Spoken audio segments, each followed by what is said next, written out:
Hey, what's going on, everybody? And thanks for joining us again. We're live, and welcome back to the Rethink Tank Live, the show where we ask the questions everyone else is afraid to ask, connect the dots nobody wants to connect, and occasionally wander into conversations that would get us thrown out of the respectable dinner party. Tonight, we're taking on a topic that would have sounded ridiculous just a few decades ago.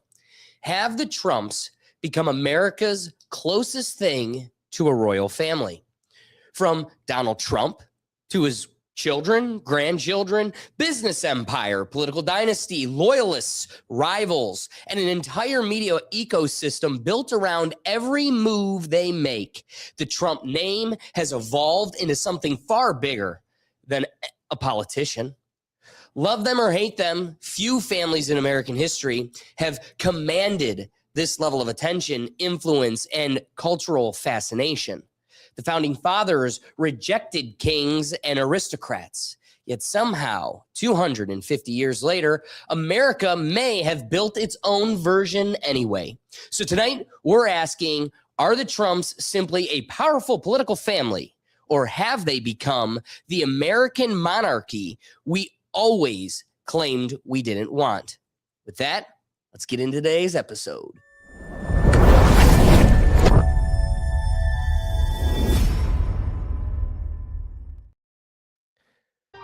So, today, we're talking the Trumps, America's royal family. Let's follow this thought experiment for a moment. When people talk about political dynasties in America, they usually think of the Kennedys, the Bushes, the Clintons, or now the Trumps. But there are those who argue the family tree goes much deeper than that. That behind the politicians, behind the parties, and behind the elections, there exists an interconnected network. This network goes much deeper than we could imagine. The politicians, behind the parties, and behind the elections, there exists this interconnected network of elite families who influence. This influence spans centuries. One of the facts that often fuels these discussions is genealogists have traced many modern political figures back to common European royal ancestors. Every president up until this point has been related. Both Donald Trump and Hillary Clinton, for example, have been reported to share ancestry of John of Gaunt, a powerful 14th century English nobleman. To some people, that's merely a reflection of how genealogy works when you go back far enough. To others, it's evidence that the ruling class has always been smaller than the public realizes. And that's where the conversation gets interesting. Because whether you believe in a coordinated elite network or not, there is no denying that political power and wealth tend to travel together. Families that gain influence often gain access. Access creates opportunity. Opportunity creates more wealth. And wealth, in turn, can create even more influence. Critics look at modern politics and ask a simple question. If public office is supposed to be about public service, why do so many of the people closest to power seem to emerge wealthier, more connected, and more influential than when they entered? Now, supporters would argue that successful families naturally leverage their name recognition, business opportunities, and public profile. But skeptics see something different. They see a system where political influence functions almost like inherited nobility, not through crowns and castles, but through media access, business. These relationships of donor networks and institutional power run so deep. And nowhere is that debate more visible than today with the Trump family. What began as a political movement has increasingly become a family brand, with children, in-laws, and now even grandchildren growing up adjacent to one of the most powerful positions on earth. The question isn't whether powerful families exist. They always have. The question is whether America has quietly developed an aristocracy of its own, one that changes names every few generations, but never truly leaves the stage. So with that consideration, I'm just going to let the evidence speak for itself. So like I had suggested, every president up until this point has been related. Presidents that have, well, reigned in the United States have all been related. As it turns out, both Trump and Hillary Clinton are related to John of Gaunt, a 14th century royal. Gaunt was the first Duke of Lancaster, who was the son of King Edward III, according to MyHeritage. Trump is related through his mother, Mary Ann McLeod, back to his 17th grandfather, John Beaufort, while Clinton is related through her father and the Rodham family back to the 17th great-grandmother, Joan Beaufort. The two candidates are 19th cousins, and so they both have the right bloodlines to continue this lineage. Fascinating that the Bible doesn't speak about the presidents of the world, it speaks about the kings of the world. Sure. And it really, over the course of history, hasn't mattered which of the candidates has won, because the candidates have always both been in the same bloodline. Did you know all 44 US presidents have carried European royal bloodlines into office? 34 have been genetic descendants of just one person, Charlemagne, the brutal 8th century king of the Franks. That's a fascinating story, because Charlemagne is, of course, the one who was Charlemagne the God, crowned emperor of the different one, Roman Empire. I bet you didn't believe it, but it's funny. I had talked about it on the show in the past. There was a really big news clip that went viral once again, but it came from the late 90s of a young girl who did a school project that proved every president all the way through Obama was related. And not only is that video kind of like in the outskirts of the internet, but I like hunted that girl down and talk about it. I wanted to try to interview her, talk about how she came up with this research, what prompted the topic, how did she go down this train of information. And it was funny. She couldn't have been more petrified to like talk about it. It was just this weird dynamic that I've always just kind of taken note of. I tried getting an interview with her, and it was just one of those, like, I can't talk about it. You know, it's a scary topic. And it's like, what? But it's becoming more and more prevalent, as you see here, where you're seeing it in universities and more academic dialogues. And boy, is that not a curtain they want us looking behind.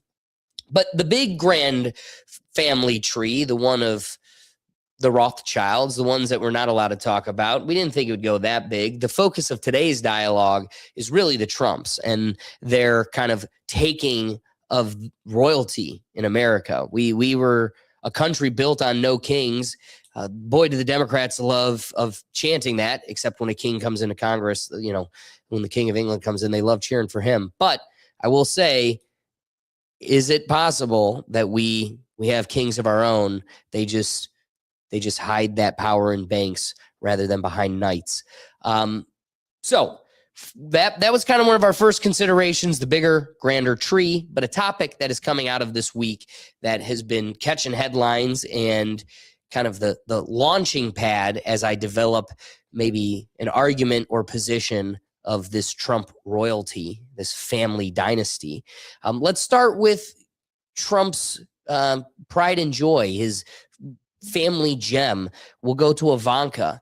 Ivanka and Jared took a trip, and we'll see if you could catch who they took the trip with. That's interesting, and that'll be a through line in today's show. But they took a trip, stumbled upon this remote island in Albania, and they were like, "Mine. This is mine. I want this." It's I guess that's that easy when you have royal power. An incredible project with my husband in the Mediterranean. It's massive in scale. I think that's an understatement. Can you explain? Yes, it is. There's no power on this island. You're building everything from scratch. Correct. Well, it's an unbelievable, beautiful 1,400 hectare private island in the middle of the Mediterranean. We were on a friend's boat and we stopped for a swim. Effectively. First off, just notice one thing: the dichotomy of this clip. Above are the protests in Albania saying Albania is not for sale. Below, Ivanka going, I just took this trip with my husband and a family friend. Notice Ivanka is press trained enough to not disclose who that friend is. But like I said, I want to see if you're paying attention, see who they're with. Ivanka knows not to slip up. We're going to continue with the clip here, but I just love pointing out that dichotomy and how smart she is not to point out who maybe allowed her to stumble upon this island she's going to take. That's how we found it. We swam to the island. We went on a hike barefoot all the way up to the top, and we were just captivated. Take your guess now. Okay.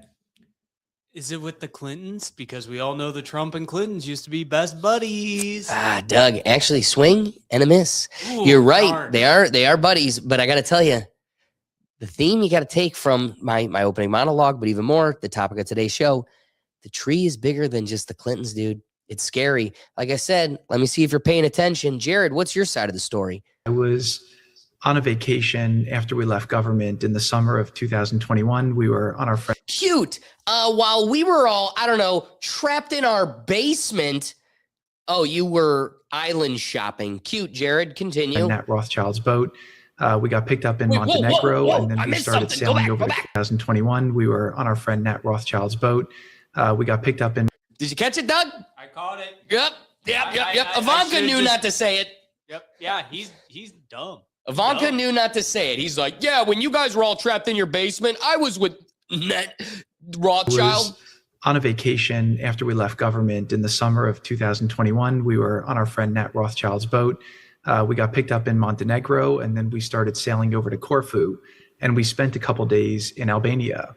One of the nights there, Prime Minister Rama came to the boat. I had not met him when I was in government, but I was very, very impressed with his vision for what he wanted to do with Albania. I really didn't know anything about the country. I didn't understand the history, and the darkness of the history with the communism and the terrible leadership actually led to it being fully undeveloped as a nation. But Eddie came in. He has one of the cool things I was attracted to is the fact that he seemed like a very skilled politician, as a very strong and smart leader, but also the fact that he was an artist. I thought it'd be very cool to see what a country really led and built by an artist could be, somebody with amazing taste and great creativity. And so I was just intrigued by it. And then before we went to Corfu, we stopped in Butrent, which was also a spectacular site, and just really. Boy, he's spilling all the beans. Felt to me like it showed the potential of the country so much. Is this like an interview he's doing or something? Yeah. Okay. Yes. Wow. And he's just I was, while you were all trapped in your basement, just frolicking islands. And I was like, wow, I would love this for my collection. Amazing. I guess when you have your own private jet, you don't have to worry about all those pesky regulations, That's or your right. own yacht, you can just sail through the borders, I guess. Especially sometimes when dad's in charge of the old TSA pat down. I think you're pretty good. The water, we did a lot of swimming, a lot of hiking. The country just had incredible did a little, snorkeling, hiking, feasting. Natural beauty, but it seemed like a place that nobody knew or understood. And so didn't think much about it for about a year. No one understood it. No one understood it. Cut to the people that live there. I think they understand, Jared. About a year later, we started looking at opportunities in the Balkans. And the partner who's leading that effort, I said, you know what, let's go down to Albania. I had such a good experience there. Go check it out, see if there's something there. And we were. It's like, can we circle back to the Louboutin store? They had some heels that I liked. Can we go back to Albania? I think I want to take one of their islands. Immediately drawn to where they were building an airport in Vlore. And obviously a country is going to build an airport by the coast in the place that they think is the most beautiful. So we went there, we looked for opportunities, and we were able to find some incredible opportunities. So this really came from obviously a passion, and it came from the desire to build something that I think could be truly unique in the world. He's really got an eye for these things. Might I remind you that it was a year ago when Gaza was still inhabited by Gazans. And he's like, hey, when we get the pesky rats out of the way and this is all rubble, we're going to be building this up to a luxurious shoreline site and vacation spot. So you want to invest now and trust us, it'll all be rubble.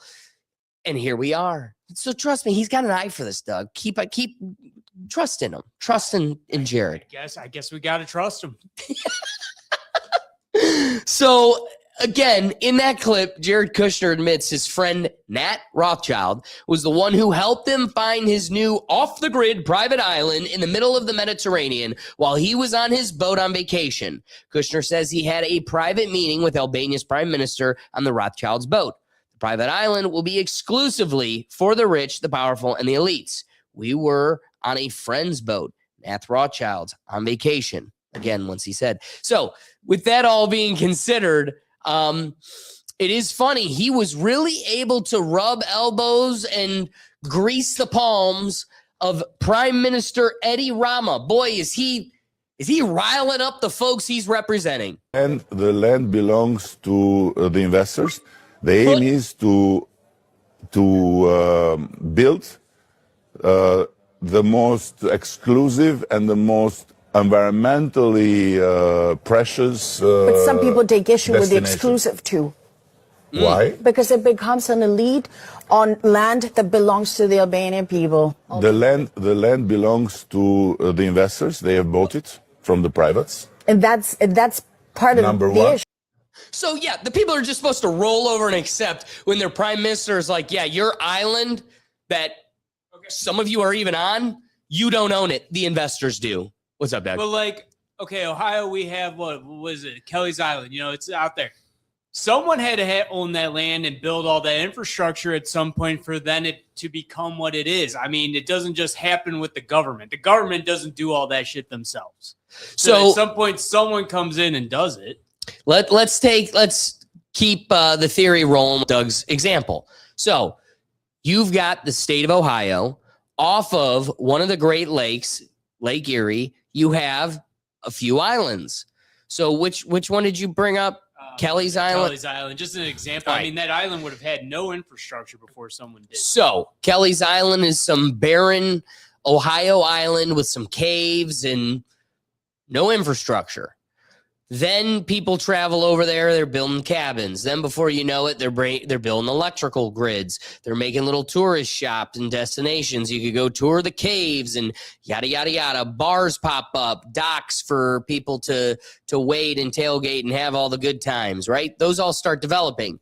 So, but Doug, that's all private infrastructure on a public island. So let's keep with your example. You know, let's agree that the Ohioans of Lake Erie developed Kelly's Island more than the native Albanians developed this land that Ivanka discovered. Cue the land Ivanka, quote unquote, discovered, walked barefoot and said at the top, tippy top, I want to claim this. Oh. StreamYard messed it up again. So this is the land that she walked and discovered. We snorkeled to it and discovered this land. I mean, okay, is that as developed as Kelly's Island? No, but it's not to say no one's there. Clearly there's people. I mean, I'm looking at the buildings. I'm looking at the dock. Bought it from those people, right? So well, right now, Albania. So again, keeping with the Kelly's Island example, what do you have? It's not as developed. It doesn't have bars and night lights and the music and the nightlife but you have private citizens that have developed either they own that shore or they own the boat shop on the shore, or maybe they sold it to the government, but what developed it was, again, at least their original initial private endeavors. But Doug, that's like you developing Kelly's Island. Your mom has a shop there.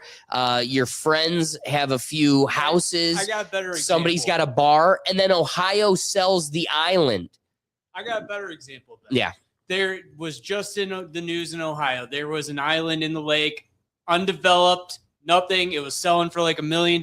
No infrastructure. You have to take a boat out to it. That is a purely private owned island Does it like, but like there was structures there that someone owned it and sold it. So like, was this island that they bought privately owned, or was it owned by the government before they bought it? Well, That's what really, it I is guess, it's what I don't government get. owned. Clearly, the Albanian prime minister is the one that's saying, so the deed isn't being exchanged from some private investor to Jared Kushner. It's Albania is selling it to Jared Kushner. That's a huge difference. And seeing people on there does change my view of it, because I was like, oh, barren island. Okay. I mean, rich people are buying islands all the time. I mean, cruise lines are buying islands in the middle of the ocean all the time. So, but no, and okay. again, Doug, cue the people standing on the island going, hey, we're selling your ground to the good old Jared Kushner. Clearly, they're there. They got some opinions. They got some thoughts on the whole matter.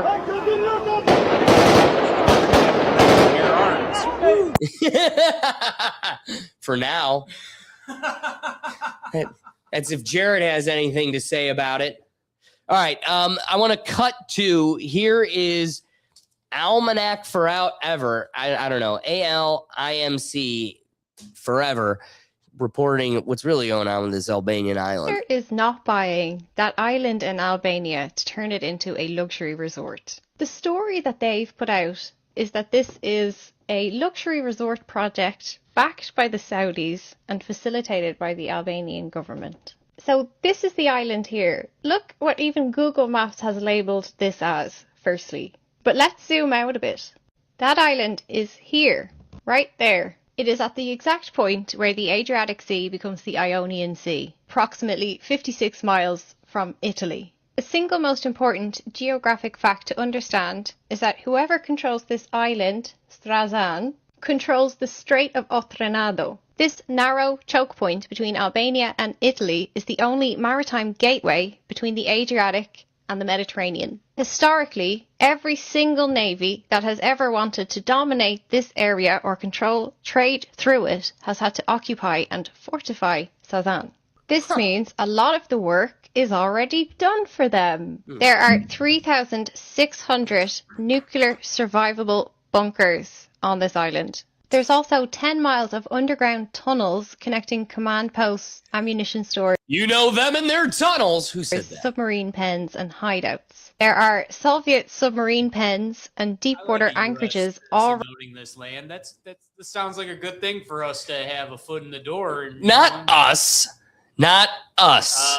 They're not on your side, Doug. They're not your team. already there, ready for use. All of this militarizing of the island, preparation for nuclear war, was done during the Hoxha regime. I will do a separate video about the Hoxha regime in Albania. But here's the full chain of control. It passed from the Ottomans to the Italians to the Albanians to the Soviet Navy, back to the Albanians, and now suddenly it's going to a private American cartel. The through line here is that it has been a military garrison for the local navy. The exception at the end is that it's now being sold to Jared Kushner. Why is Europe allowing the Project 2025 guys to buy their own nuclear garrison in the middle of the Adriatic Sea? Well, we're not, because this was Albania yesterday. Shout out to anybody that was there, you absolute legends.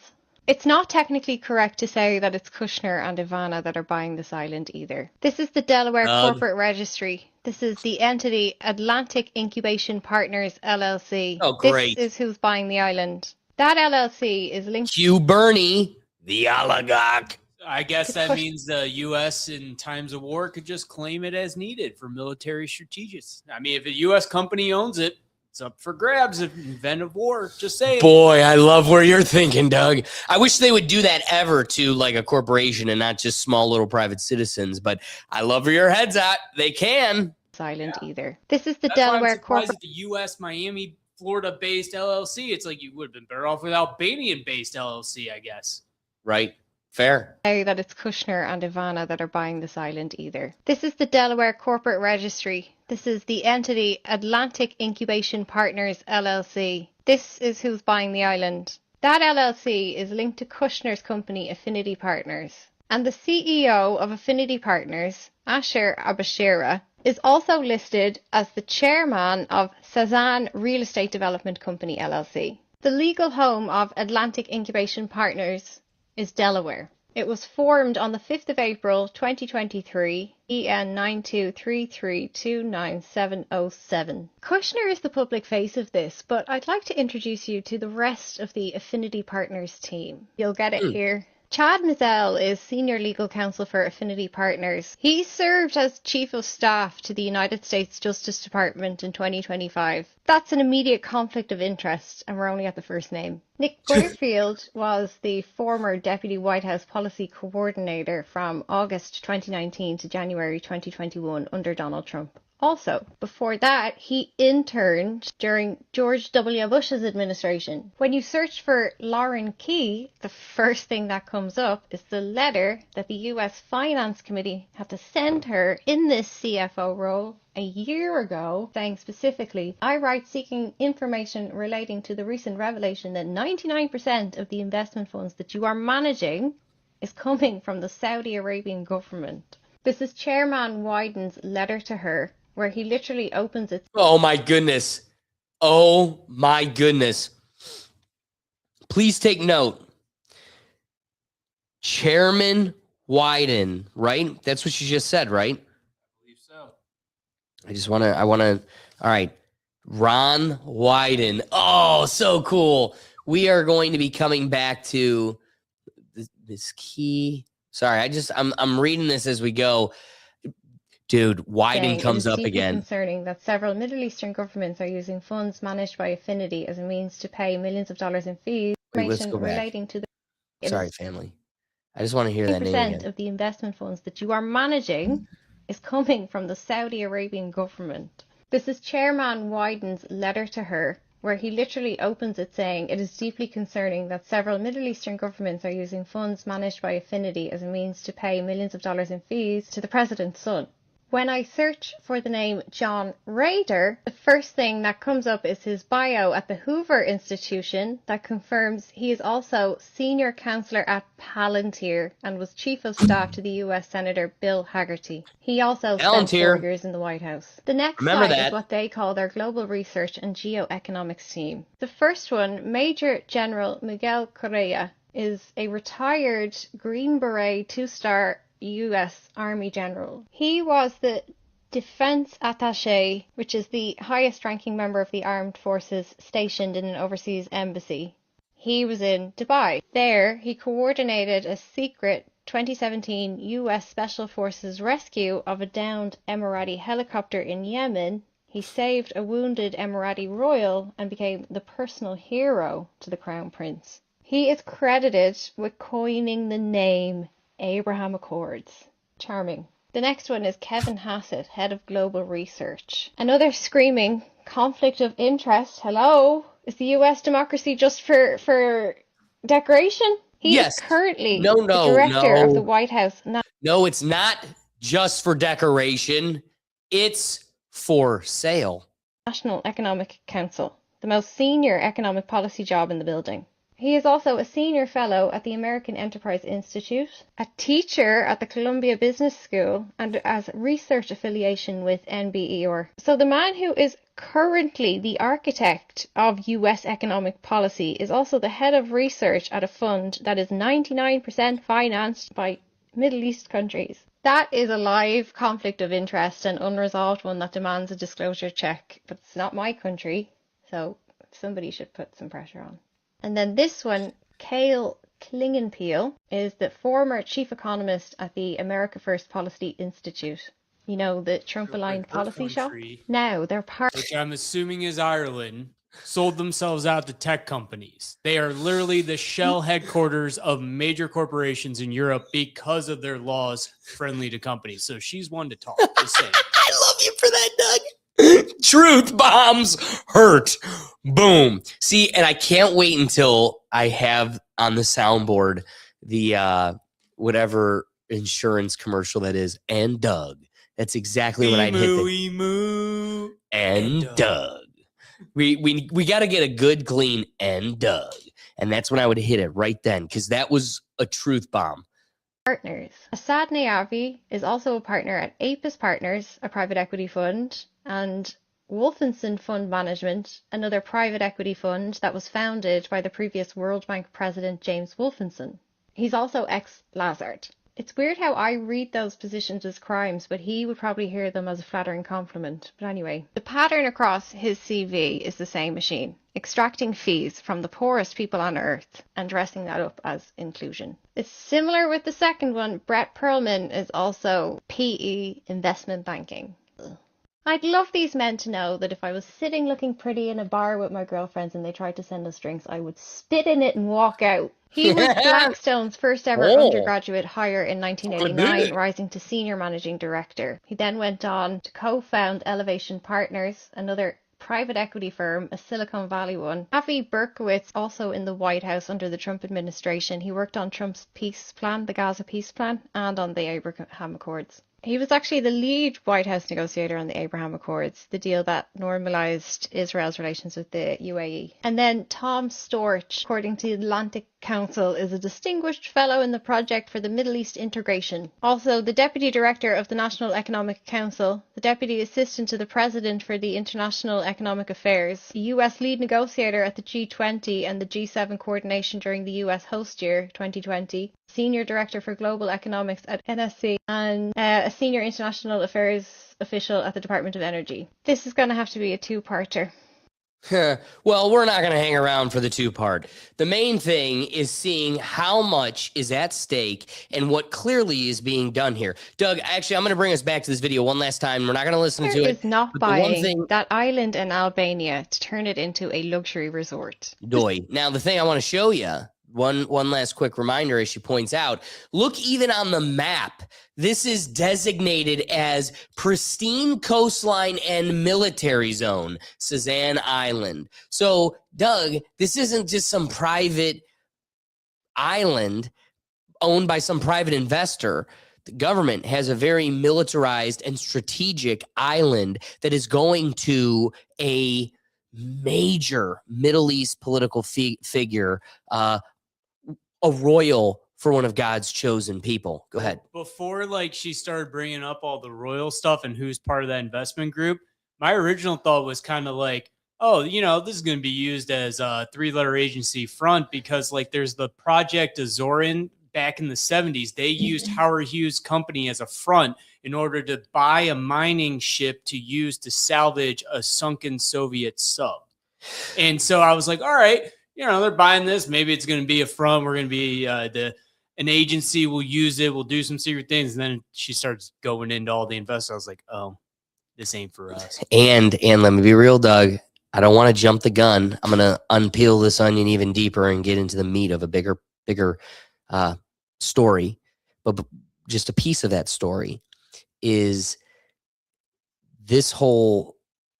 One of the complaints that's going to be coming up, the Pentagon is suing because there is legislation that is going to combine our military with the IDF.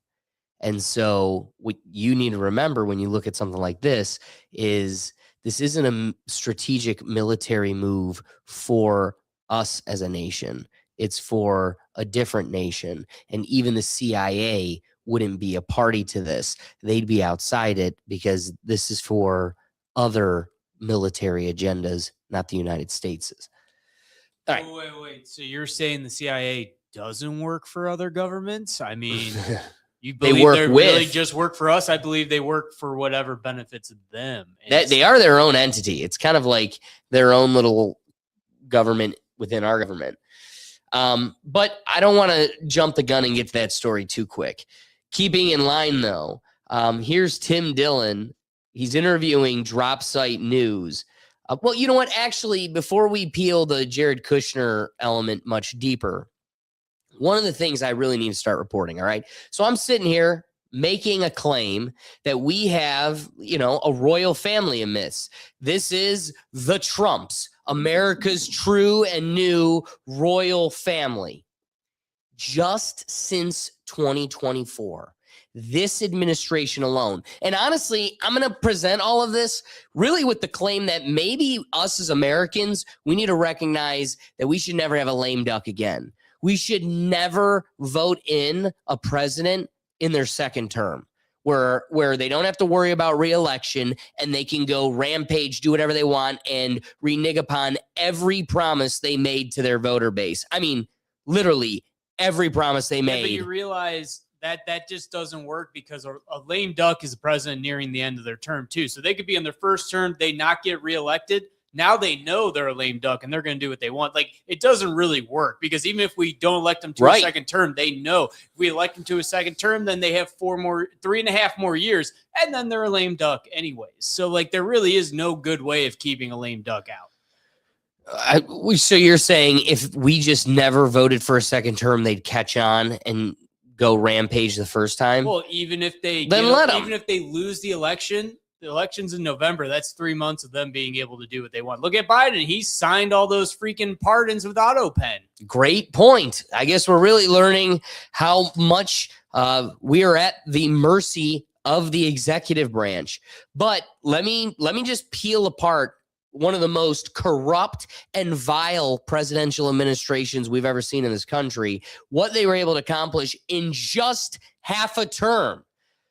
Reporting from, a couple of weeks away from America's 250th birthday, Donald Trump's net worth has roughly tripled or increased by $3 to $4.5 billion since early mid 2024, reaching estimates to $6 to $7.5 billion by late 2025, early 2026. This is coming from Forbes sources, World Liberty Financial. That he was able to do a lot of this by cryptocurrency ventures. We're looking at Trump coin, meme coin, stable coins, plus Trump Media and Technology Group, Truth Social, parent stock, licensing merchandise, and real estate deals. Much of the value is liquidated paper assets like crypto and stock holdings that fluctuate significantly. Not to mention, we know there's somebody within this network that's real close to all of these polymarket prediction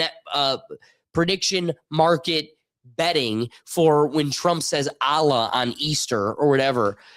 Donald Trump Jr.'s net worth rose 6 times from $50 million in late 2024 to $300 million in late 2025. Gains primarily from cryptocurrency, Bitcoin mining company with his brother Eric, that same Wealthy family ventures, some PACs, new company shares, plus licensing, real estate interests. Eric Trump, net worth increasing over 10 times from $400 million pre-2024 election to $400 million. Late 2025 peaked higher around $750 million, according to Forbes. Insane. Major boosts from a significant stake in American Bitcoin, crypto projects, often cited wealthiest among the siblings due to these holdings.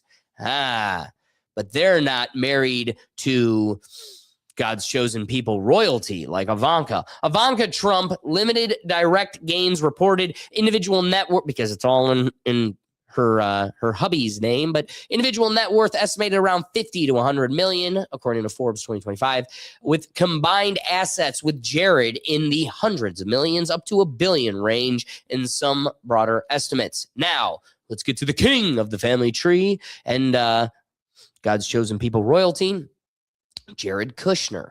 Net worth grew 900 million 2024, over $1 billion by 2025, making him a billionaire. Growth via his affinity partners, as we were kind of getting into in this past, heavy Middle East, Saudi-backed investments, assets reporting to $6+ billion. Plus Kushner Company's real estate stakes. The family real estate empire expanded significantly overall. Note on estimates, net worth figures vary by source and dates. Forbes is primarily the reference. Family-wide gains are estimated in $4 and growing billion range from new ventures with crypto as the biggest driver. Family added billions in paper realized value. Significant. This is what's crazy. So the significant business deals, real estate, and investments since 2024. The Trump family has aggressively expanded in crypto, foreign real estate licensing, tech SPACs, SPACs, and related sectors, often leveraging the Trump brand and political influence. Key themes include Gulf, Middle East partnerships, and deregulation-friendly industries. All right, so crypto ventures.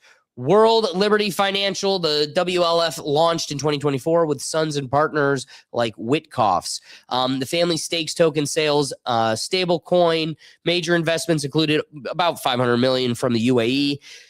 Let's get to the Trump Media Technology Group. Stock surges and merger talks. Technologies for nuclear fusion angle contributed billions in valuation paper wealth to Trump. Major real estate development and licensing Trump organizations struck numerous foreign deals, powering 10 plus billion in projects. Examples like Trump branded towers, resorts, golf clubs in Saudi Arabia, Jeddah Tower, I can't say that. Oh, yeah, Riyadh. Duh. I'm like, I've said that. Riyadh, Red Sea, the UAE, Dubai, Qatar, golf, villas. They're estimating about $5.5 billion going to Oman, Vietnam, India, and others. Partners often linked to Gulf governments, sovereign funds, licensing fees, flows, all of this to the Trumps, domestic, international expansions via his sons. Other investment deals, stakes in drone companies, yummy, Kushner affinity, billions in assets from the Middle East funds, family forays into AI data centers, indirectly via policy and investments. These activities have drawn scrutiny over potential conflicts of interest, foreign deals during presidency, crypto deregulation, but the family maintains separation via trusts and denies direct government ties in the deals. Oh, isn't that sweet of them? So that being said, Tim Dillon, remind us, who is Jared Kushner? Would it be completely crazy to say that Jared Kushner is working in an Epstein-like fashion? So right here, he is interviewing Dropsite News. He's talking to Ryan Grimm and Jeremy Scahill. Is Jared the new Jeffrey? To maintain certain relationships and to build other relationships and to increase the likelihood that certain outcomes happen on a global chessboard. Do you see Kushner as a figure like that, or am I overstating it? You know, I think one of the biggest scandals is what's hidden in plain sight. I think that, a story like the Epstein files and Jeffrey Epstein's relationships with all of these ultra powerful people, and, Ryan has done more reporting than anyone on the Israel connection on this. It captures the imagination, but part of why it's so damning is that it's indicative of something that isn't even a secret conspiracy. That what's hidden in plain sight is that the reason that we're at war against Iran right now is because of the way that the US political system is arranged. It's because of the sameness of policy that exists among the elites of the Democratic Party and the kind of most vicious elements of the Republican Party. This is an enormous indicator of the influence that Israel has over an issue as sensitive of the decision of a state to go to war, where you have, as you mentioned earlier, the Secretary of State mistakenly saying the quiet part out loud that we did in fact go to war for Israel, and then he has to walk it back later, and then Trump has to concoct this ridiculous statement about how the US has been in a state of needing to preempt Iran for 47 years. But what's hidden in plain sight is in a way more damning than the Epstein files. It's that we have a system that produces the kinds of characters that are in power right now. I don't know, Doug. I think that's pretty nail on the head. We're not just seeing like a certain figure that has a political influence or manipulative power. It's an entire system that has infected what we've had faith in. So I got to ask, Doug, would you agree that this is Jared and this manipulative collusion conspiracy, this manipulative power is the reason we're at war right now? I mean, war usually spurs investment in military stuff, which circles back to Palantir. Not to mention that we had already given away a lot of our stockpiles, which means now we're heavily having to invest in more production. So those companies are going to make more money. And they're all invested in them? Yeah. Not to mention war usually spurs also the most invention. So maybe they're trying to spur something we don't know about yet. But what? Great point. But Doug, wouldn't you agree then that it's weird when the president says he has right. When he says he has no intention of going into no new wars, and you just give a litany of reasons why financial oligarchs would be, I don't know, compelled to promulgate more wars? What changed because you insisted no new wars? First of all, I didn't guarantee. I didn't do that.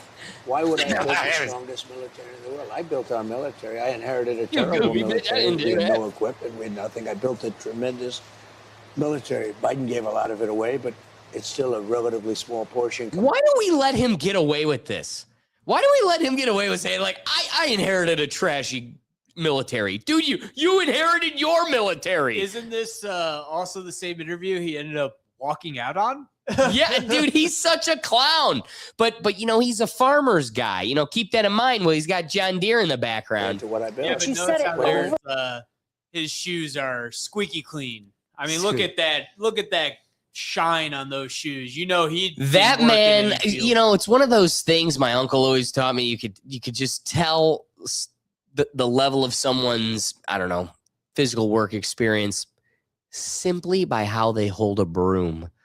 I'd love to watch that guy sweep. Or Alex, my favorite example is when we were in high school and our coach is having us take a sledgehammer and we're hitting a tractor tire and the one dude can't figure out how to properly swing a sledgehammer. He's like, how do you not know how? It's like, I'll just hire someone to do it. What? Hey, that must be nice to come from car dealership royalty. See what I mean? You got to have money. Doug, you and I are just regular losers. And what comes with that is knowing how to carry a broom. That being said, let's get back to Trump here with his little squeaky clean shoes, as Doug points out. I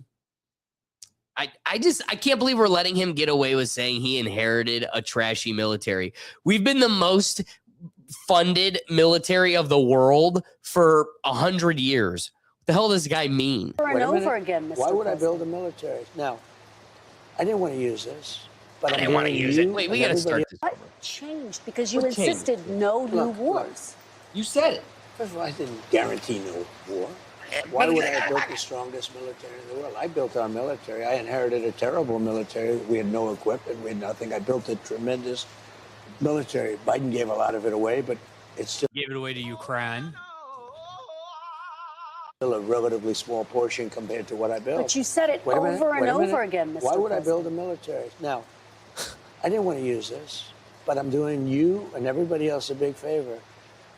In the midst of the greatest stock market in history, in the midst of the most successful country, because as you know, in the last term, we were a dead country, Kristen. I know you're a big liberal or a big progressive. No, I'm just a journalist. I'm just a journalist. Oh man, I just love the patting of his back, and he can't address that. I only jumped the gun to that clip, Doug, because you were like, well, maybe we did go to war because of all these great reasons. It's like, but then let me remind you that he insisted on his campaign that he would go to no new wars, and then she's like, didn't you say no new wars? He's like, I never said that guy. Nobody can guarantee that. Do you know Marian Adelson gave me $300 million? Nobody can guarantee that. She can walk into the White House every day if she wants. I can't promise that. That's our guy. I just want to see where else we're at. But you know who called this shot a long time ago? You know, maybe we should have voted him for president a while back. Maybe I'm going to get in trouble for ever even suggesting this. But let me just say, one man called this a long time back at the beginning of this road with this administration to begin with, or to mention. This is somebody that was personally involved, got to experience it firsthand, and he sounded the alarm, and we thought he was cray-cray. And then after talking to them, and really sitting with Jared and sitting with Josh Kushner. And finding out other pieces of information, I was like, wow, these guys might have really been holding Trump back and being very much a handler right then. They love to just look at me or look at Trump like we're so crazy and that they're the businessmen. So when I think about... Say that again, Doug. I like the Ye plus Tucker, the YE plus Tucker. You can't, Doug. You can't find yourself on a public broadcast calling him Ye. That's how I'm going to pronounce it, man. It's Ye, and you know that. It's not even his real name, though, so I'm not going to pronounce it when it's not his real name, damn it. If we're gonna make arguments, people are gonna argue what you're on your license is who you are. That ain't his name on his license. All right? He may identify with the gender on his license, but that ain't no name on his license, which means legally, I don't have to say shit. Lawyer. Yay, take it away. Right then, they love to just look at me or look at Trump like we're so crazy and that they're the businessmen. So when I think about all of these things that Jared, somehow doesn't get enough credit for with his work, and what is it? His work in Israel or his work in what is this? Where he made these peace treaties. Where was that? Do you know the facts on this right here? So I'm like... Well, I think that was between Israel and some of the Arab nations. I just think it was to... Mind you, this is back when Tucker was in denial. Make money. I don't know. Is that too heavy-handed to put on this platform? No, that's your opinion. We're not in the censorship business. Okay, thank you.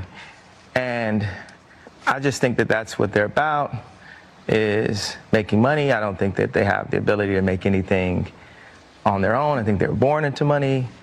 And for me, as a maverick and a talent and a person that's been, beat, kicked, lost everything, sad to have lost my mind, went from pull myself up by my... Hey, just talk yourself more into the hype mode, Kanye. I mean, but it is interesting. He points it out. They're not in it for you. They're in it for the money. Seems like this guy might be his handler. The last musician that did that was, Michael Jackson, and we all know what happened to him. Sue me, screw me, never gonna do me. He says them, and then he gets in trouble. But it is funny. He literally says that, Trump can't praise him enough. He can't get enough of the credit. This guy is clearly the one pulling the strings. Here's clip. Thanks, Jared. Thanks, Jared. I also want to thank a man who has been unbelievable in terms of Israel. Jared Kushner is making peace in the Middle East. He established the Abraham Accord. Jared Kushner, what he did, and he wants no praise. He couldn't care less. He truly couldn't care. Thank you, Jared. Jared's a very smart guy. Let me also give a very special thanks to someone who truly loves Israel. He's the father of the Abraham Accord. Now, then people would say, come on, that's his son-in-law. Every man loves praising his son-in-law. That's a normal thing. But, maybe... I really don't think most fathers praise their son-in-law. Especially to that degree, especially son-in-laws that, are making military contracts on the behalf of 350 million people in a country. That being said, are you now seeing the man behind the curtain? Then I realized what it is.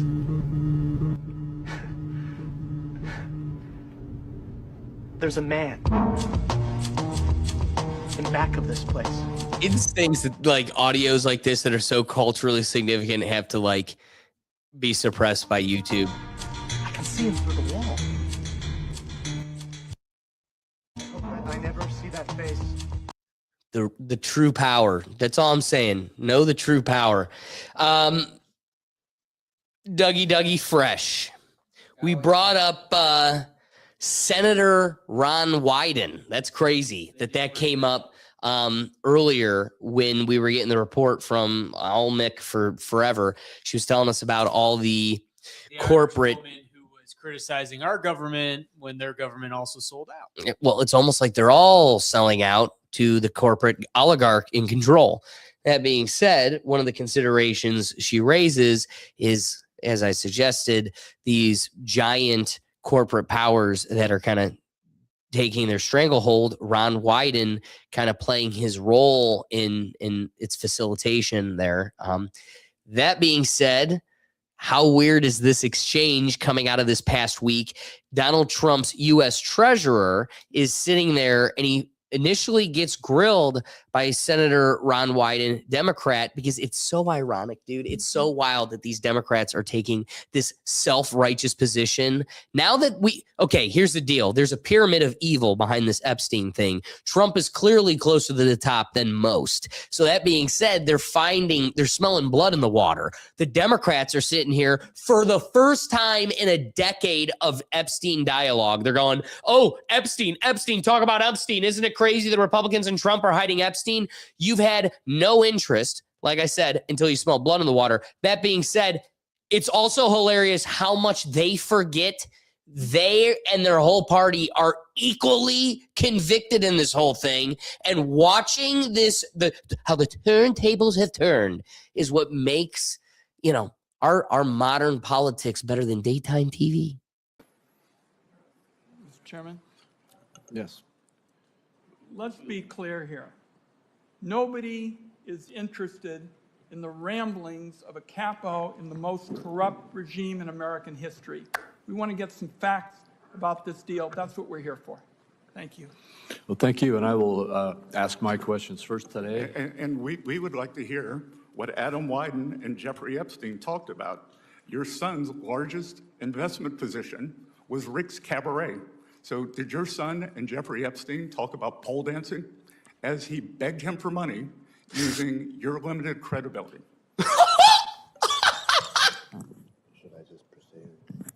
I'm going to proceed with my question. Oh, no response. They confer. They're like, no, not that one.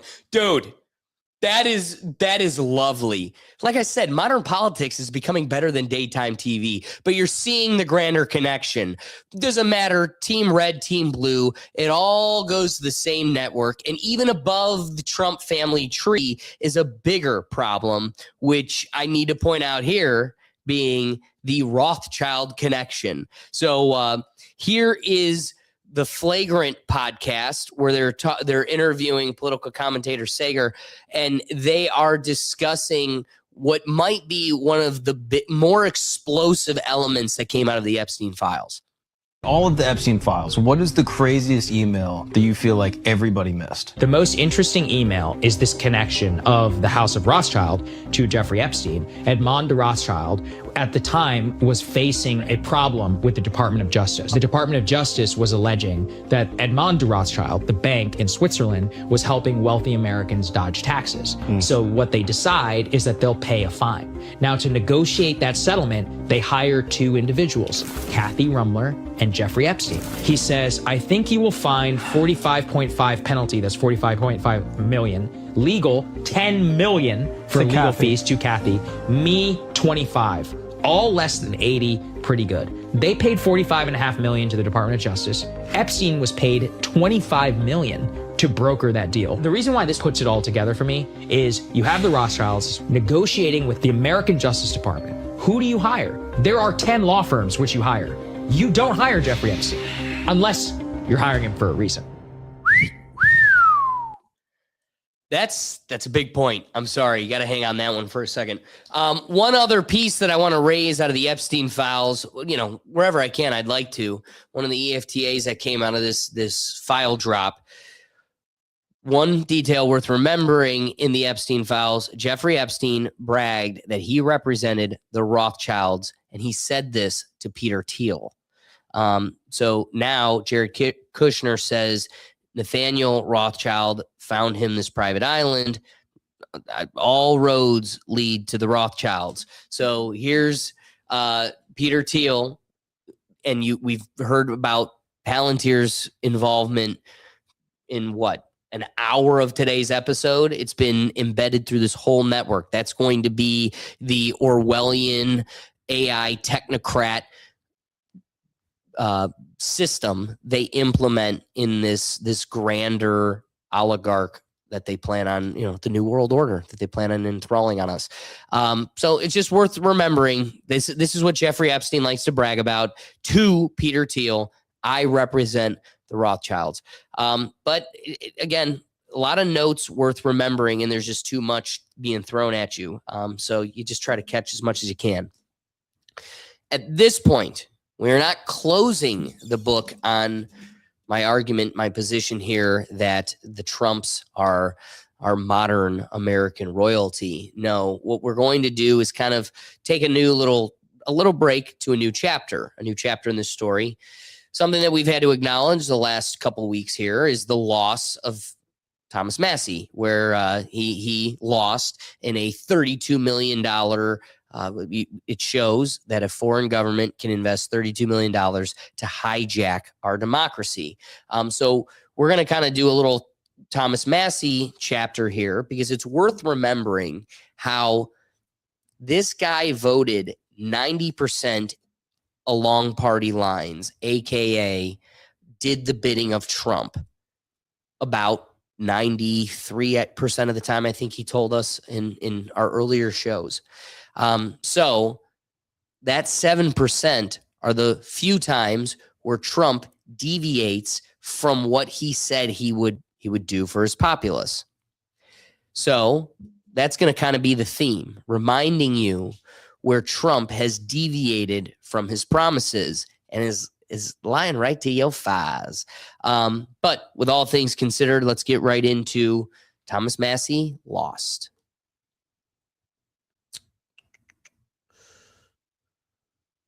Did lose your bid for re-election this past Tuesday after serving 7 terms in Congress. Why do you think you lost this race, Congressman? Well, listen, since the day I got to Washington, D.C., I've been doing this job like I thought people wanted you to do it. I read the bills. I didn't give my voting card to the speaker. I've never given it to a president. I don't even give my voting card to the Freedom Caucus. I vote for people over party. And, you know, that means 10% of the time I vote against the party. I've exposed a lot of things in Washington, D.C., the cronyism. I would say, you know, and also bankrupting our country, whether it's Republicans or Democrats. I point out how they're bankrupting our country and how these are all fake fights. They love to divide us. I think the biggest crime I committed against the swamp, Kristen, was showing the American people that somebody on the right could join somebody on the left and get something done, which is releasing the Epstein files that everybody knew needed to be done. That's probably the only bill that's passed Washington, D.C. in the last 10 years that lobbyists haven't written. It was written by me and Ro Khanna, and we used the pressure of the American people to cross the aisle and get things done. That's when they decided I had to be taken out, that I was becoming effective, so they wanted to eliminate me. And by the way, they couldn't buy my vote in 14 years, so they bought this seat. This was the most expensive race in congressional primary history. And at the end of this race, we were spending more per day, my side and the opposing side. We were spending more per day than most entire congressional races are spent for the entire cycle. And you know what? This moment might be rattling, disheartening, but there is a silver lining to every evil we have to live through. And the silver lining here is that now, not only was Thomas Massie dangerous before, but until November, you now have an unchained pit bull who's ready to burn it all down. And that's right. And now this will be the most dangerous Thomas Massie you ever see, which is probably the best version of Thomas Massie we could ask for. That being said, he's planning on disclosing everything. Expect you to name more names in the coming weeks and months? Oh, yeah. Oh, yeah, baby. Todd Blanche is violating the law. They're still the Epstein files. They're gonna name Epstein file names, baby. Which is violating the law. They're still. Yes, Todd Blanche is violating the law. There's still millions of files they haven't released. We know from talking to the victims' lawyers that their own 302 forms haven't been released. We know the files have been over-redacted. I have released at least 3 names of billionaires who are implicated in this. I don't think it's possible to get to convictions with Todd Blanche at the top and with the FBI director, Kash Patel, at the top, because they've effectively both perjured themselves by saying that there's nobody else in the file. files. Even Melania doesn't believe that. The First Lady knows that Jeffrey Epstein didn't act alone. And here's the great thing, Kristen. Whether I'm in Congress or not, the Epstein Files Transparency Act is a law, and it goes on for years. So if we can't get this Attorney General and this FBI director to do the right thing, the next ones who take those seats are obligated by law to release the files that these individuals are not releasing now. I love the spirit of his message, but the other thing you want to remind him of is obligated by law or not. Clearly, if it's not getting enforced, that they might say the line exists, but if nobody holds it, it means nothing. So yeah, they're breaking a law, but if they're breaking a law, no one's enforcing. Are they really breaking a law? The answer, Thomas Massey, in reality, unfortunately, is no. So we got to make something happen here, big dog. But as far as Thomas Massey nuclear bombs go, because dude, I'm even worried about showing this on our channel. But come on, it's been 8 years now. We're coming up on a decade, Doug. A decade of saying what needs to be said, being truthful, honest, and genuine, no matter the consequence, pain, or suffering that they bring about us for being truthful to our soul. Wear integrity on our sleeve. So Thomas Massey blows things up on the congressional floor yesterday, and he wants to take his time that he was allotted to remind all of the Americans. You know, it's beautiful to start remembering these things. You know, Trump likes to make a mockery of Pearl Harbor, and it's good to remember that you know, we want to be obsessed with our enemies, those that we need to know your enemies, that whole deal. Well, maybe there's a story most Americans don't know, a lot shy away from, or forced to ignore. However, Thomas Massey made it a focal point yesterday. Let's discuss, say it quietly, Doug, so YouTube doesn't hear you.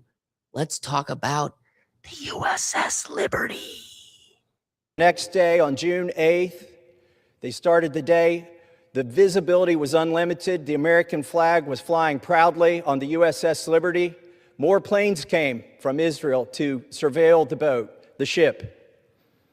And they thought they were in good shape, but what happened next surprised them all. French Mirage jets showed up, and for 25 minutes, strafed and attacked the USS Liberty. They shot rockets. They shot 30-millimeter cannons into the hull and into the ship. They even dropped napalm on the bridge of the ship. This was an effort to kill everybody on board. There was no intention of taking prisoners. After the 25 grueling minutes of attack on this virtually unarmed ship, and they thought things were over and they could recover, the torpedo boats showed up, 3 torpedo boats.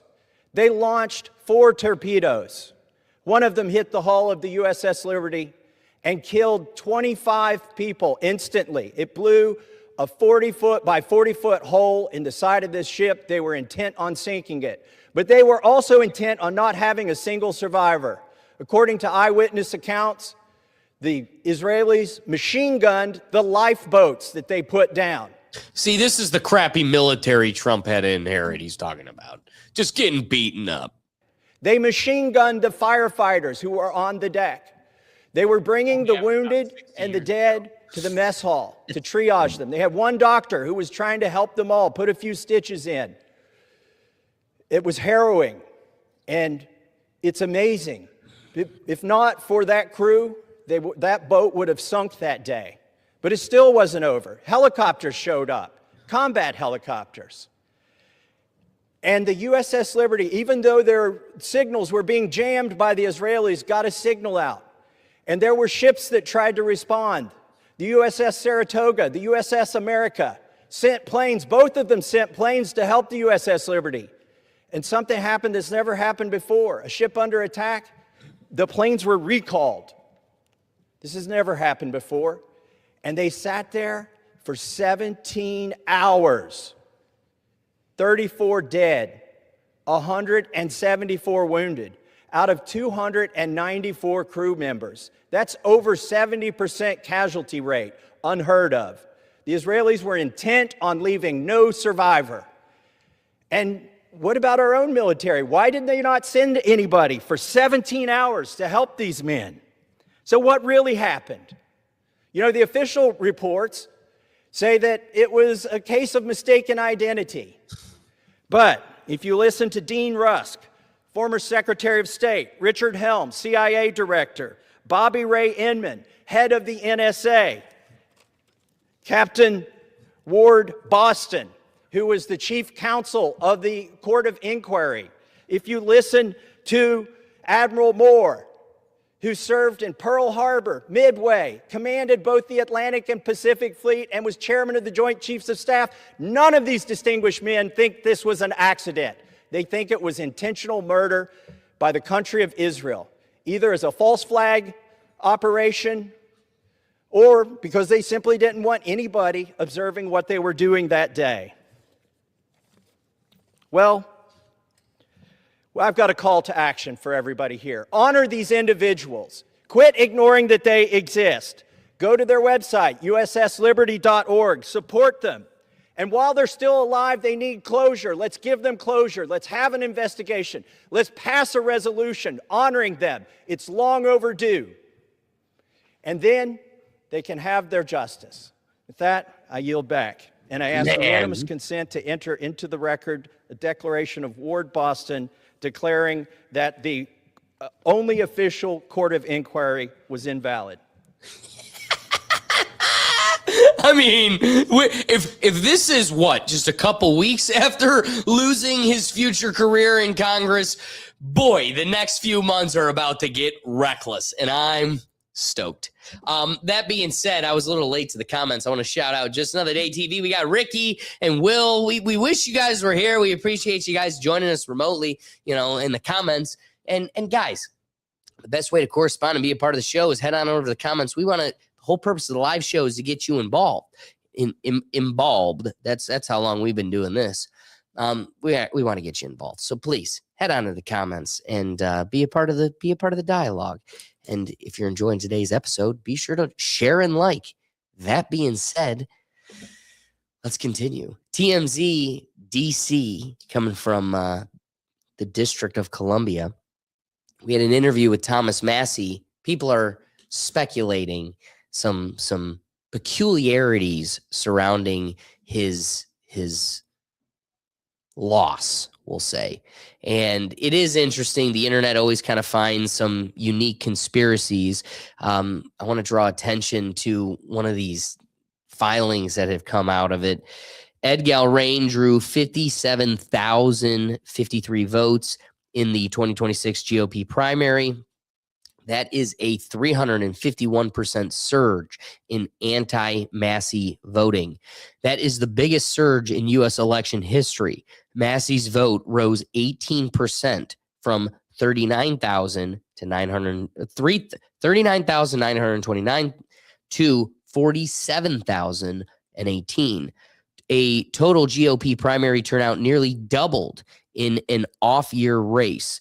Money, Trump, and pro-Israel can't explain it alone, or maybe it can, but a 351% challenger surge is not normal. It deserves precinct-level scrutiny. Maybe we need an audit or a recount. That being said, you know, Thomas Massie tends to be the more level-headed among us. Sounds like we're talking about election denial, man. I know. And that's why you got to go to somebody like Thomas Massie. He tends to be more level-headed, where I have a couple screws loose and I try to avoid it, but short circuit to maybe some of the more schizophrenic conspiratorial stories. He keeps us grounded and he tells us really how he thinks he lost. And it's a little bit more level-headed. Trump just sort of truthed out about the California or the LA mayor's race, saying basically that he thinks it might have been rigged against Spencer Pratt because he had the lead and now he's not even in the runoff. Election integrity seems to be like in the toilet. You know, it seems like every election, if it's up in the air, if there's some conjecture, there's a certain percentage of the population who thinks it's rigged. Is there any way back from that? Well, first of all, before I comment on races I wasn't involved in, let me comment on my own race. Okay. I don't believe there was tampering of the machines. I don't think there was miscounting. I don't think there was fraud in my own race. To the extent there was fraud, there was a $30 million foreign lobby making artificial intelligence generated ads that had nothing to do with reality. That was the kind of fraud that happened there. And I do believe that elections are stolen here in Congress, but the way they get stolen is members of Congress get elected to represent 750,000 people, and they get a voting card. There's my voting card. It belongs to 750,000 people in Kentucky, and they come Like up that here logic. and they give it to the minority leader or the Speaker of the House. That's where the elections get stolen. Huh. Is when the lobbyists take this card, the whip team takes this card, your own leadership takes this card from you, and you're supposed to hold it for 750,000 people. That's where I've observed that in a republic, the elections have been stolen. Is there a way to prevent that? Ask me in a few months after. I don't know how you prevent what happened to me. You just need more people with a spine, frankly. They were able to concentrate their effort on me because nobody else would stand up. If you had a dozen of me, they would have had to spread $30 million 12 ways, and we wouldn't have $3 million apiece to beat us, and I could have won handily. Right. So, Wow. Gotcha. Hey, thank you so much. I appreciate Thank you, mate. Thank you. It's almost like the system doesn't work when just one person has integrity. Got to have at least a couple. A dozen's, I think, asking a little too much. That being said, there's no better person to kind of evaluate the current landscape again, like we had earlier in today's episode, than Tim Dillon. You know, you could buy an election anymore. You could buy reality. I don't know how you run a country where people can just dump $32 million into a race. I think what it's showing you is that if you spend enough money, you can just create any reality you want. No one knows who the hell the other guy is. He was just handpicked, came out of nowhere, was a veteran, was like, we got to get kids back into the military. We got to get them to Iran now. Now, you would think that's probably not a super popular idea. Let's bring back the draft. Let's get your son out of the house and into Iran. You would think that as ideas go, that's probably a relatively hard sell. However, if you spend enough money in American politics, you can create any reality you want. This guy who's like, release the Epstein files, hold people accountable, prosecute pedophiles, get out of foreign wars, that guy loses to a guy who's like, let's cover up the Epstein files, let's not prosecute pedophiles, let's go to war with your kids. You would think just platform to platform, that's a tough sell. Like, that's a hard sell. And yes, to a brainwashed boomer on Fox News, apparently it works. Apparently it's quite an easy sell. I don't know. But Doug, you didn't want us to go here, but naturally I want to steer us here. Maybe Thomas Massey gives us a little bit of grounding. He keeps us grounded and logical. But, you know, Fed psyop Nick Shirley loves shaking a bee's nest, and he was just released. There's clips coming out today of Nick Shirley. You know, there's this patent election coming out of California, all the voter fraud that's been thrusted and hypothesized and theorized around California. Well, Nick Shirley, of course, starts doing his investigative journalism. And here's just one of the fun, unique interactions that came from one of his recent reports, where here's a 170 some year old lady voting 50 some times in American elections. How old is this person who's eligible to vote here inside the United States, inside the state of California? 126 based on the Secretary of State. And this is Doris. Yeah. Now we're going to see if Doris is home. Are you Doris? She's right here. Yes. Hello, Doris. Yes. How are you doing? I'm good. We're just going through the voting rolls here, and we're just confirming anybody who's above the age of 100 years old. And right here it says you're 126 years old. No, you got the wrong house. Are you Doris Wood? Yeah, but you got the wrong house. I'm Doris Wood, but you got the wrong place. That's the wrong information, all that stuff. No, that's wrong. Oh, here, I can show you if you like. No, it's just that it's wrong. How come you think here in California they're just messing up on all these voting rolls here? I don't know, because I don't know what you're talking about. Yeah, it says you voted in 51 elections, Doris. No, not me. Really? I'm not no 100-some years old. I know. I said I wasn't. I just want to make sure you're not 126 years old. No, I'm not. Yeah, it really does say you're 126 years old here. No. Says, Who did this be 126? That don't even make sense. I know, that's what the Secretary of State says. Well, the Secretary of State is wrong. Okay, well. I was born in 1940, so you figure that out. All right, Doris. You have a good evening. Hey, Doug, is this restoring faith in the system? I never had faith in California to begin with. All right, don't thrust it on California. It's not just California. This is everywhere. I know, but that specific was California. Am I surprised? No.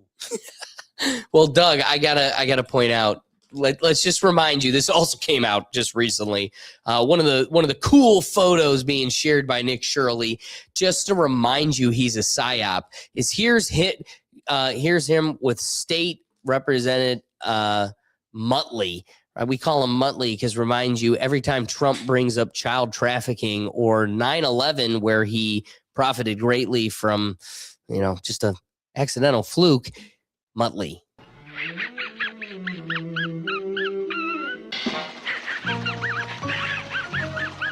I just love calling this dude Muttley. He's the most evil human in our government. And don't worry, we're going to be getting back to Muttley. Muttley ain't done in today's episode. Just the first glimpse of Satan in today's episode, but we're coming back. Keeping it going. You thought this detour of Thomas Massie was going to totally derail today's theme of the Trump royal family of America. No. We're getting back to the Trumpski sham, pyramid scheme, lie, whatever you want to call this. But here's Donald Trump. Doug, click to yourself real quick. Lean back just a little bit. Doug's got this sexy Jose shirt on. He came in fully repping Cleveland. Doug, I think you're going to get excited about this next one. The perfect bridge from Thomas Massie back to Donald Trump. Again, I remind you the interview. I thought you promised no new wars. How can I do that? Nobody can do that. That's crazy stuff. This is a guy that sold an entire voter base, a lie he had no intention of even entertaining, let alone delivering on. So the nexus back to Trump is going to be, Doug, you ready? I'm ready.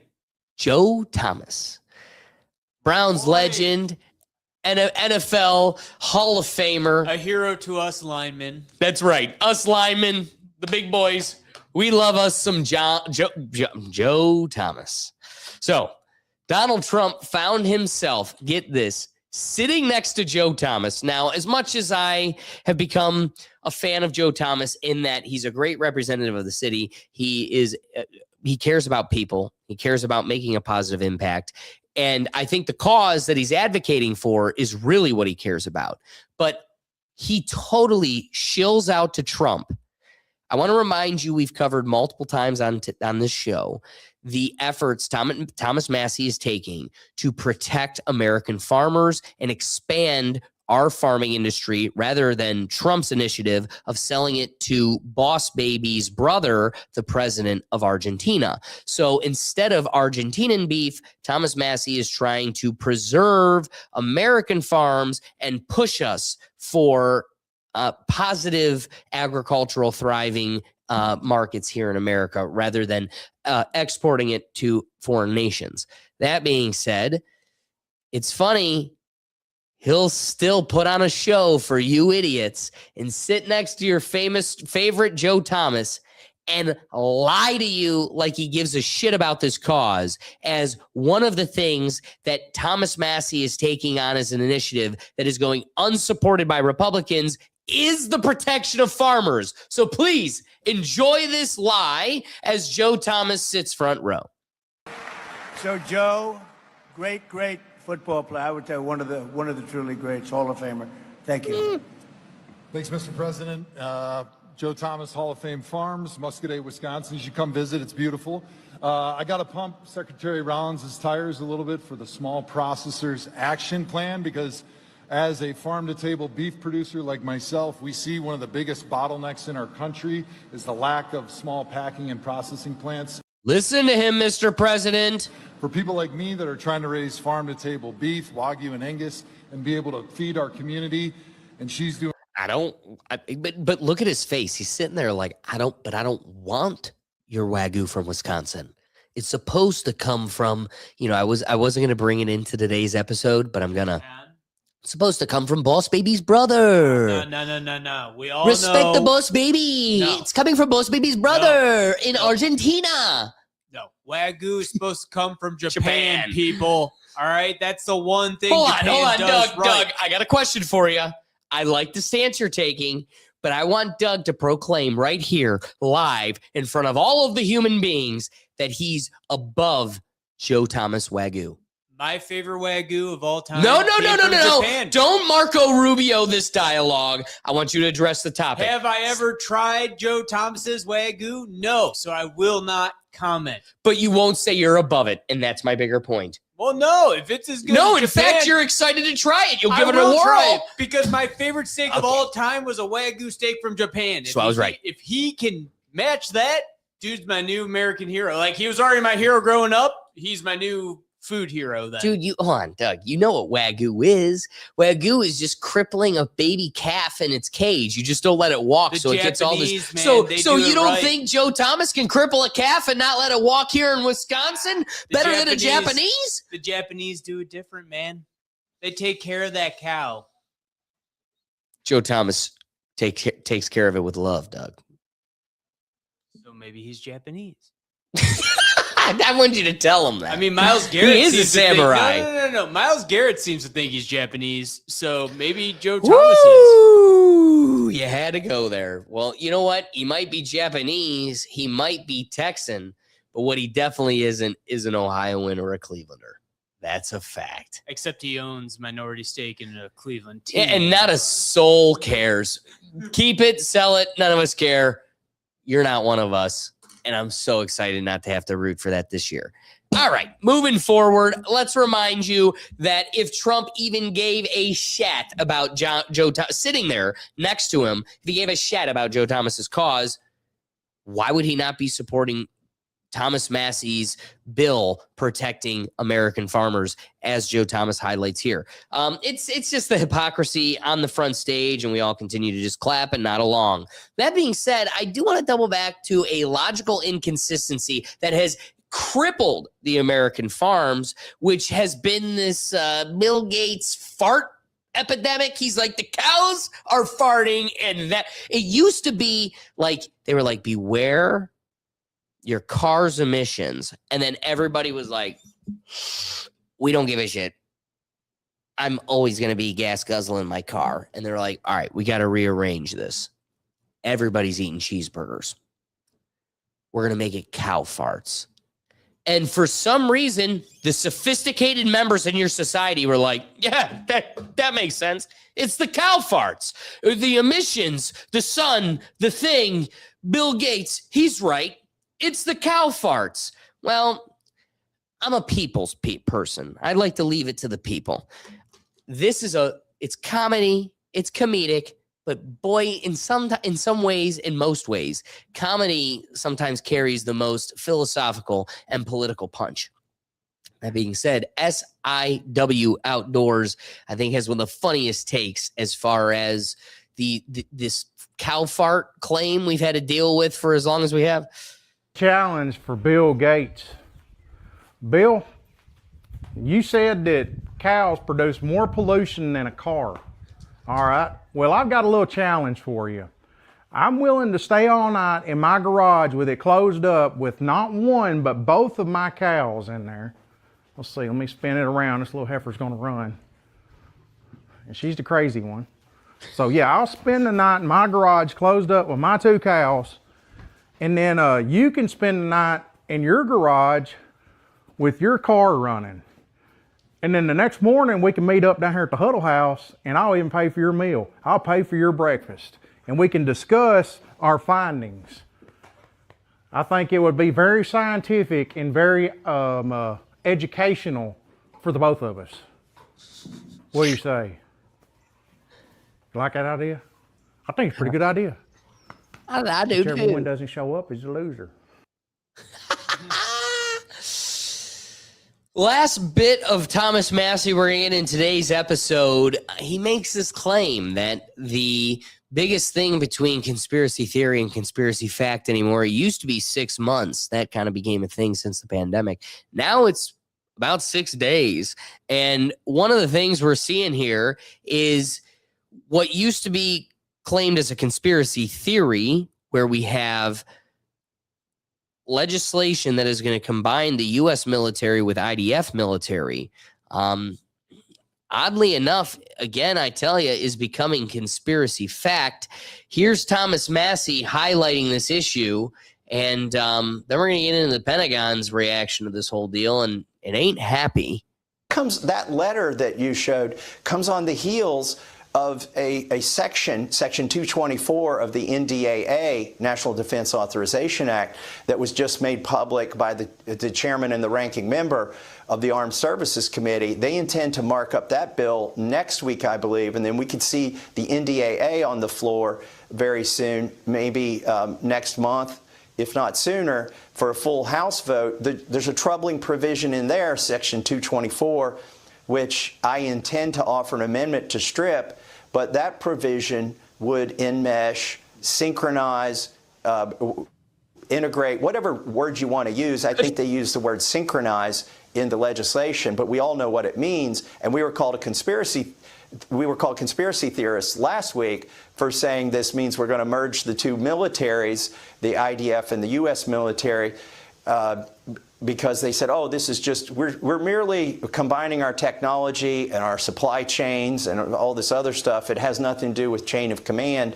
which that may be true, but it's still an encumbrance and an entanglement that I think, honestly, is treasonous. There is no reason that this is not a symmetric relationship. Even NATO is asymmetric, but this is way more asymmetric, where we're going to be the ones giving, compromising our own national security, basically obligating ourselves to the defense of Israel at any cost, regardless of what Netanyahu engages in once we, through Section 224 of the NDAA, and then this letter, which is showing you the road, the path that they intend to go down.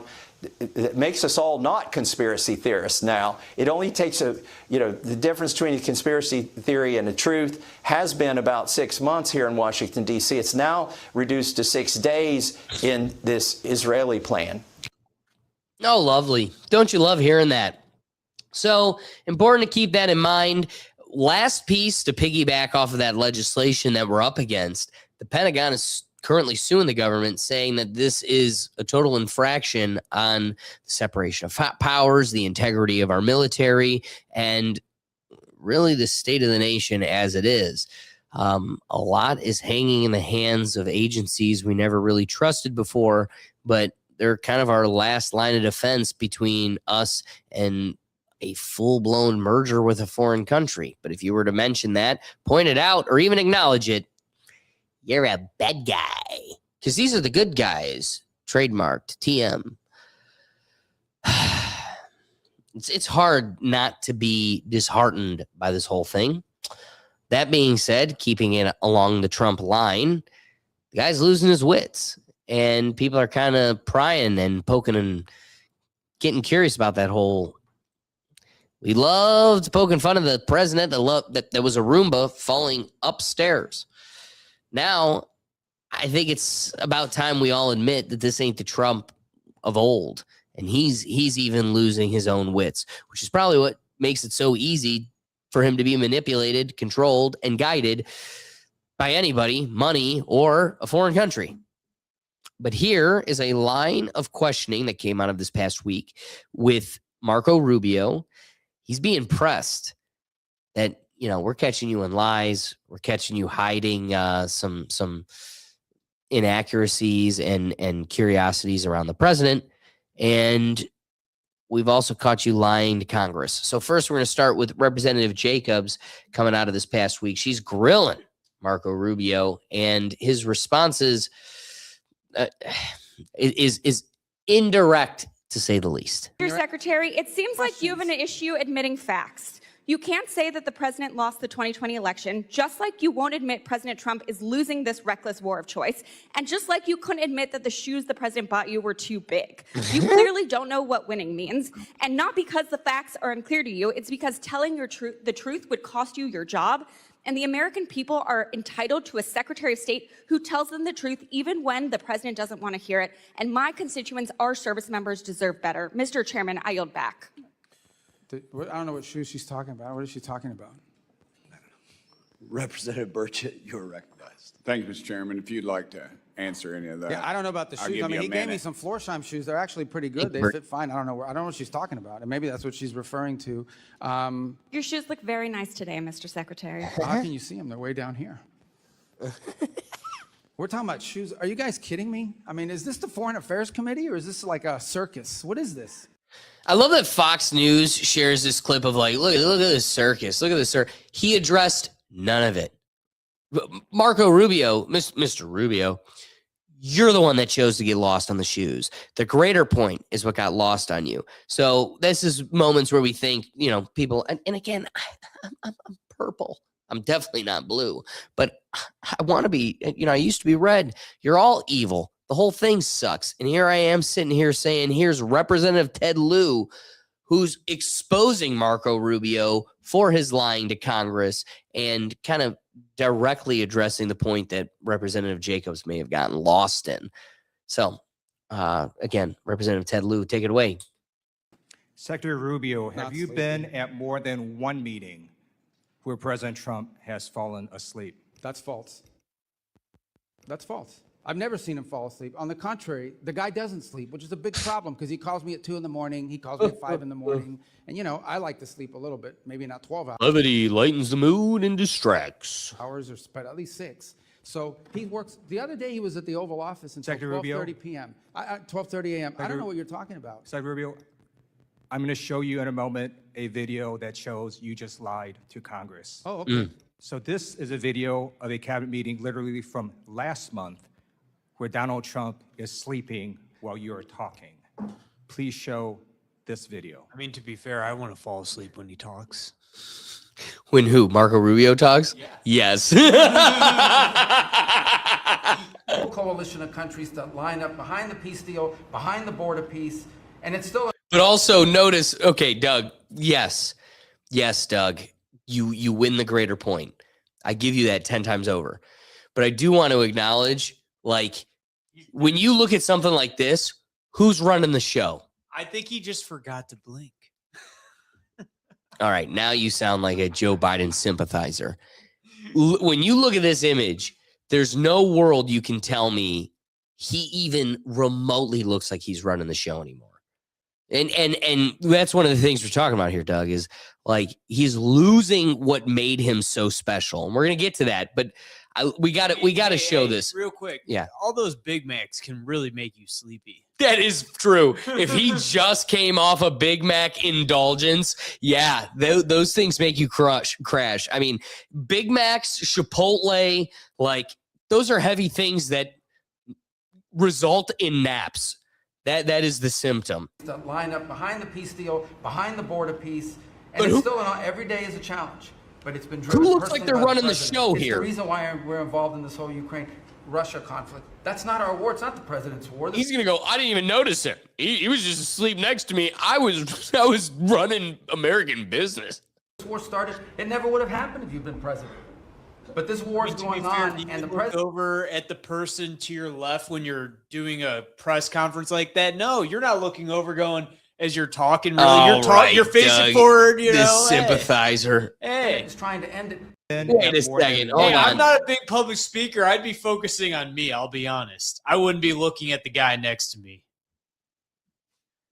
Well, wait. That's you, Doug. I knew I'd find it. Boo, Doug. Universe, give us a Well, even I was with you going, caught. I knew I'd find it, Doug. We're involved in this whole Ukraine-Russia conflict. That's not our war. It's not the president's war. This war started, it never would have happened if you'd been president. But this war is going on, and the president is trying to end it.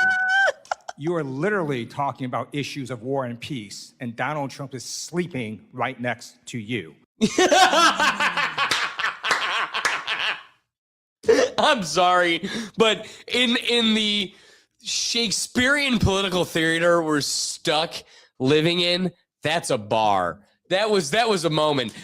He's literally, you're talking about war and peace, and he is the president, the oligarch, the royal family of America is asleep next to you. So I guess maybe a bigger takeaway from the point I'm trying to make is, yeah, they might be the royal family, but there's a hand up that puppet's ass. Last bit here, as I was trying to say, the guy's clearly losing his wits. He ain't as sharp as he used to be. Let's take a walk down memory lane. Here's Marco Rubio dying in the wool, fighting, protecting Donald Trump. And it's important to remember, Ben Shapiro, Mark Levin, all these people were never Trumpers. And now they are telling you what MAGA is, you dumb MAGA idiot face. Let me remind you what MAGA really was. Let me remind you what Trump used to be. If he builds the wall the way he built Trump Towers, he'll be using illegal immigrant labor to do it. The second... So cute. Such a cute soundbite. But is the guy... The wall he gave up on, by the way. The wall that is no longer important the second it wasn't feasible. Such a cute soundbite. But here's the guy. Cute soundbite. And you got to remember, the reason the wall isn't feasible isn't because it isn't feasible. It is. But every dollar they give to the wall, this chapter is a dollar they don't put in their own pockets. You idiot. That buys a house for $179,000. Wait, go back. Such a cute soundbite. But here's the guy that buys a house for $179,000. He sells it to a lobbyist who's probably here for $380,000, and then legislation is passed. You tell me about this guy. This is what we're going to have. Here's As the guy president. that inherited $200 million. If he hadn't inherited $200 million, you know where Donald Trump would be right now? Selling watches in Manhattan. I have to say, he lied this time. He lied. 100%. 100%. Senator, you lied about the Polish workers. Yeah. Most You lied to crazy their debate students. ever. Yes. 38 years ago. Oh, he lied 38 years ago. All right, I guess there's a statute of limitation on lies. All right, Doug, you made the comment. Tell me he isn't compromised anymore. Because that dog off a leash, we haven't seen that in half a decade. Am I wrong? I mean, usually there's decorum, and he gave up on that. So what's the excuse of him not being like that anymore? I think he's just insane. I think he always was, but that's what some people wanted the first time around. No, I think he had his wits about him 10 years ago compared to who he is today. I think that a decade later, his age is showing. I think somewhere along this last decade, he became compromised, whether that was his daughter's royal marriage or whether it was, I don't know, a video an island might have gotten of him. Whatever it is, no one knows. But you can't tell me we're dealing with that same guy.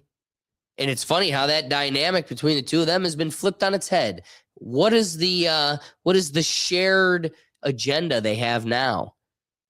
Maybe it's who they serve.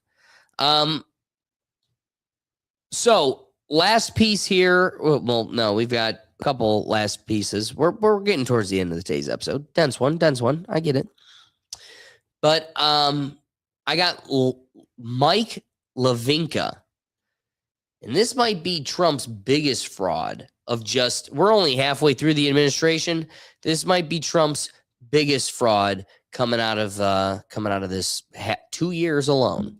Walk you through what just happened, because if you're not paying close attention, you may have missed the most corrupt thing a sitting president has done in modern American history. Earlier this year, Donald Trump sued the IRS. He demanded $10 billion from the federal government over the leak of his tax returns back in 2019. Think about just that for a second. The president of the United States sued his own government for $10 billion in his personal capacity. Here's where it gets worse. The Justice Department was supposed to defend the government against that lawsuit, but of course the Justice Department works for Donald Trump. So Trump's personal lawyers were negotiating against Trump's own Justice Department in a case where Trump controls both sides. And the federal judge in Florida, no less, saw exactly what was happening. She ordered both sides to come into the court and explain whether they were actually opposing each other or whether they were just colluding to hand Trump a payout. That deadline was this Wednesday. So today, Monday, Trump's lawyers made their move. They dismissed the lawsuit. They told the judge that no judicial analysis is appropriate. They cut the judge out of the process altogether. And in exchange, the Justice Department announced a $1,776 million fund. Note the number, 1776, a wink to the founding of the country, attached to what I would call a scheme that I think the founders would have been apoplectic about. The money is going to be controlled by 5 people, all handpicked by Trump's attorney general. They can pay out claims to anyone who says they were a victim of so-called weaponization by the Biden administration. And that includes the January 6th defendants that Trump pardoned. It could include entities tied to Trump himself. He's also hired some of those people to be within his service, whether it's military. Like there's a guy that's a part of his military background or military detail, like the Secret Service, but it isn't the Secret Service, it's a military detail. Usually the dude that's carrying the football. Yeah, exactly. So you're hiring J6ers within your within your administration now. It's just wild. And this commission has no obligation to disclose how it makes the decisions. The Justice Department said Trump and his sons won't be paid directly. They'll just get an apology. But entities associated with the Trump family are not explicitly barred from filing claims. We have tried to stop it. And unfortunately, Trump's lawyers are going to do whatever Trump wants, no matter how corrupt, no matter how unethical. Let me say very plainly what just covered, happened. Baby. Donald Trump sued himself. He is settling with himself. He cut the judge out, and he's setting up a $1.8 billion slush fund of your taxpayer dollars to pay off his political allies without any court oversight, without any congressional approval or transparency. My Republican colleagues can't be bothered to do oversight. Never in the history of the U.S. has a sitting president sought a monetary settlement from the government he leads.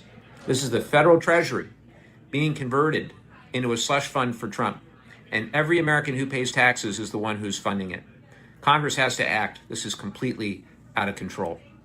They have to act, but they won't, because the one single person, if the couple, get voted out by the 30 millions if they stand up to such corruption. That being said, we're going to kind of bring a conclusion to the Trump family, royal family, American power, that this dialogue we're having here.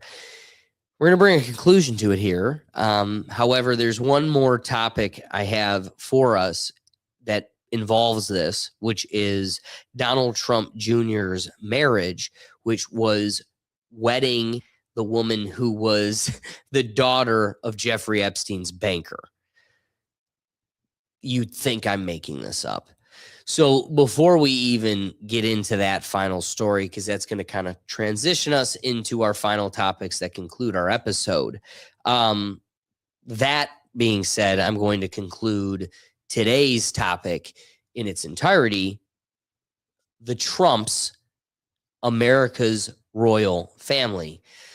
this family tree, I need to remind you, Donald Trump's uncle Dr. John G. Trump from MIT. You got to remember, Nikola Tesla was running from the government, trying to fight for free electricity for America, was against the government, he died. Some would say unalived, he was disappeared, he was taken out. I wouldn't say that. I just say it up here. That being said, all of Nikola Tesla's findings, his chest of work, was given to Dr. John G. Trump from MIT. So this man has always been a deeply embedded figure within this New World Order network, the Rothschild network. So, concluding today's episode.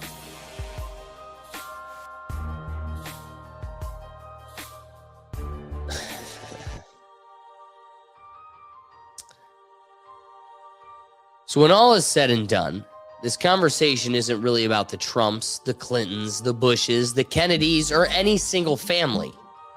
It's about power, because every generation of Americans like to believe that the power is constantly changing hands, that every election is a reset button, and every new leader represents a new chapter. But history suggests something more complicated. The names change, the faces change, the parties change, yet the circles of influence often remain remarkably small. The people with access tend to acquire more access. The people with wealth tend to acquire more wealth. The people who grow around power tend to understand how to navigate it better than those who don't. That doesn't mean there is a secret room where everything is decided. It doesn't require a grand conspiracy. In many ways, it's something far more ordinary and therefore far more powerful. Networks, relationships, institutions, generational advantages, the accumulation of influence over decades of centuries. And decades and centuries. And that's why discussions like this matter, not because they prove some hidden ruler is controlling everything from behind a curtain, but because they force us to ask whether our institutions are still doing what they were designed to do, create opportunity for the ordinary people to rise. Because the health of a republic isn't measured by whether powerful families exist, every society has powerful families. The real test is whether new families can join them, whether talent can compete with legacy, whether merit can compete with connections, whether the doors of power remain open or simply become inherited. And if Americans stop asking those questions, then it won't matter whose name is on the ballot. The dynasty has already won. So let's get into the final piece that'll transition us into our concluding topics here. Donald Trump wouldn't go to his son's wedding. Doug, did you see that? I didn't. You didn't see this? So Donald Trump was caught in an interview. He's a busy guy. He's got to serve Howard Lutnick. What do you think? I'm going to have time to go to my own son's wedding? Your son's wedding this weekend, by the way? He'd like me to go. He'd love me to go. Just a small little Who would think my son would love me to go to his wedding? private affair, and I'm going to try and make it. I'm in the midst. I said, you know, this is not good timing for me. I have a thing called Iran and other things. That's one I can't win on. If I do attend, I get killed. If I don't attend, I get killed. By the fake news, of course, I'm talking about. No, but he's got a very person who I've known for a long time, and hopefully they're going to have a great marriage. Mr. President, hopefully. to add to the art, I just actually passed by it on my. So it's funny, he can't go to his son's wedding, to Donald Trump Jr.'s marriage to Epstein's personal banker's daughter. Boy, is she gorgeous. We'll give him that. Can't make it to this wedding. However, Donald Trump will shut down the streets of New York City to find himself at a New York Knicks game because he's a New Yorker, baby. He's a New Yorker, and he's going to find himself at Game 3. Damn it. So here, first, we're going to kick this whole story off with Jack Mack, a studio favorite, friend of the show, Jack Mack, on the ground here in New York City, talking about how there were these watch parties selling tickets for making thousands of dollars. All the watch parties around the stadium had to be closed because the president is coming to the Knicks game. On the ground journalisming with Jack Mack right now, showing you exactly what New York is like prior to Trump coming to Game 3 of the NBA Finals. Obviously, you can see the cops over here. Now, this is where you would enter Madison Square Garden, or one of the locations you can.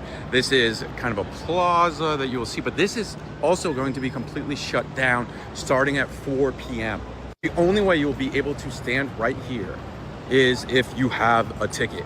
Also, speaking of the cops, I was just walking by.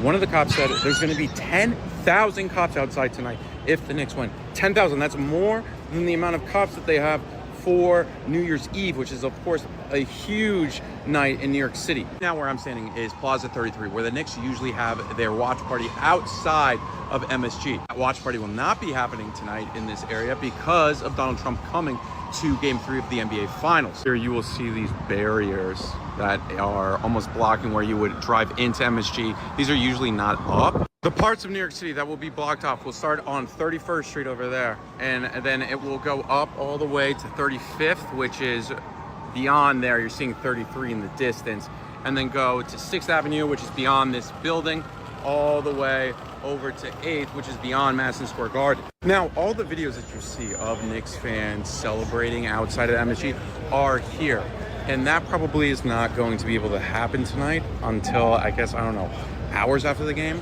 So usually this entire block shut down. People are there, people are partying, people are on top of the poles and everything. But tonight that's not going to happen because starting at 4 o'clock, I would not be allowed right here starting at 4 o'clock unless I have a ticket. If you want to give me a ticket, give me a ticket. But yeah, so I mean, crazy times. It was going to be crazy regardless, but Trump definitely added like another aspect here. Secret Service guy over there I'm looking at. What you got, Doug? I just got to say, I worked downtown 2016 when we had the RNC. I never felt safer in downtown Cleveland than seeing all the Secret Service and all the different cops from across the country. I mean, I met Utah State Troopers, Nebraska State Troopers. I met some really good guys coming to where I worked because they happened to be down there. I'll tell you what, never felt safer. Cop at every corner. New York's got to be a safe place, or yesterday. I mean, it's Tuesday now, but, it had to be a very safe place, I mean, you think liberals would love that. It's a safe space. that fair consideration. Doug, you reminded me of the one time I went to a sporting event with a president. In 2007, Barack Obama threw the first pitch out at the All-Star game in St. Louis. So for the home run derby and the events that came days leading up to the All-Star game, really wasn't that bad getting into Busch Stadium there in St. Louis. However, the All-Star game that the president is at, dude, it took 2.5 hours to get through security at the stadium. Dude, it was so slow. I went to an Ohio State football game. I'd been to tons before this. My aunt had season tickets and would get them all the time from her. I want to say it was Biden when he was vice president. He happened to be going to a game, and they had cops lining the street that we had to walk across to get to the stadium. They're like holding everybody back because the caravan's driving through.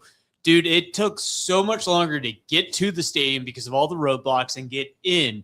And that was the vice president. Like, right, that's why I wanted to bring right. it up. I don't know which. It was either Biden or it was Pence because it was either 2016, 2017-ish, depending on when.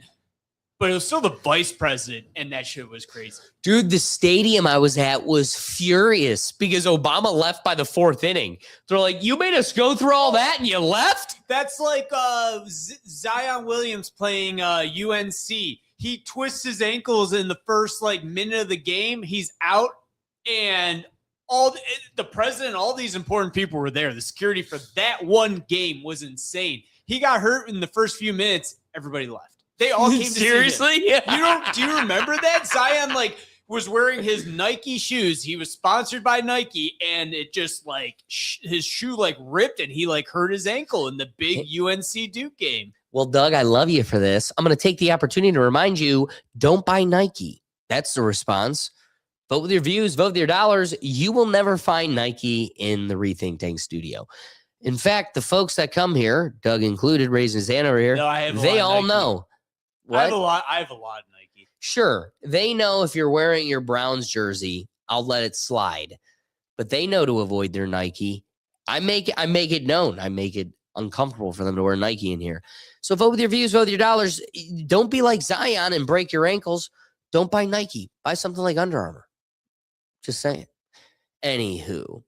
Now that we're here, we're at the Knicks game. Game 3. Trump had to go and burden all of New York, and the New Yorkers were pissed. As the New Yorkers are spending 47, it was crazy, dude. 15,000, 10,000. One of the tickets was 47,000. He lives in New York. The nosebleeds were at least 10,000. Yes, dude. Crazy ticket prices. And, what's worth the price of admission? Listening to an entire insulated Madison Square Garden boo Donald Trump. It's New York, too. Come on. He's from New York. That's a spot. Yeah, but come on. New York and Trump, they don't get together. And look at the bulletproof glass in front of him. With the Rethink Tank reflection over his face. I love that. Ari, let's go. Some would say that's the shot clock, but were you there? I just love the whole stadium booing him and humbling him. Why would they do that? That's some crazy stuff. It wouldn't be because he's sharing a Loge and eating pizza with 9/11 terror demon Howard Lutnick. Hugh Muttley. Dude, look at this. You know why if he had brought 9/11 firefighters to his booth, they wouldn't have booed him. And look at dude, he's laughing again.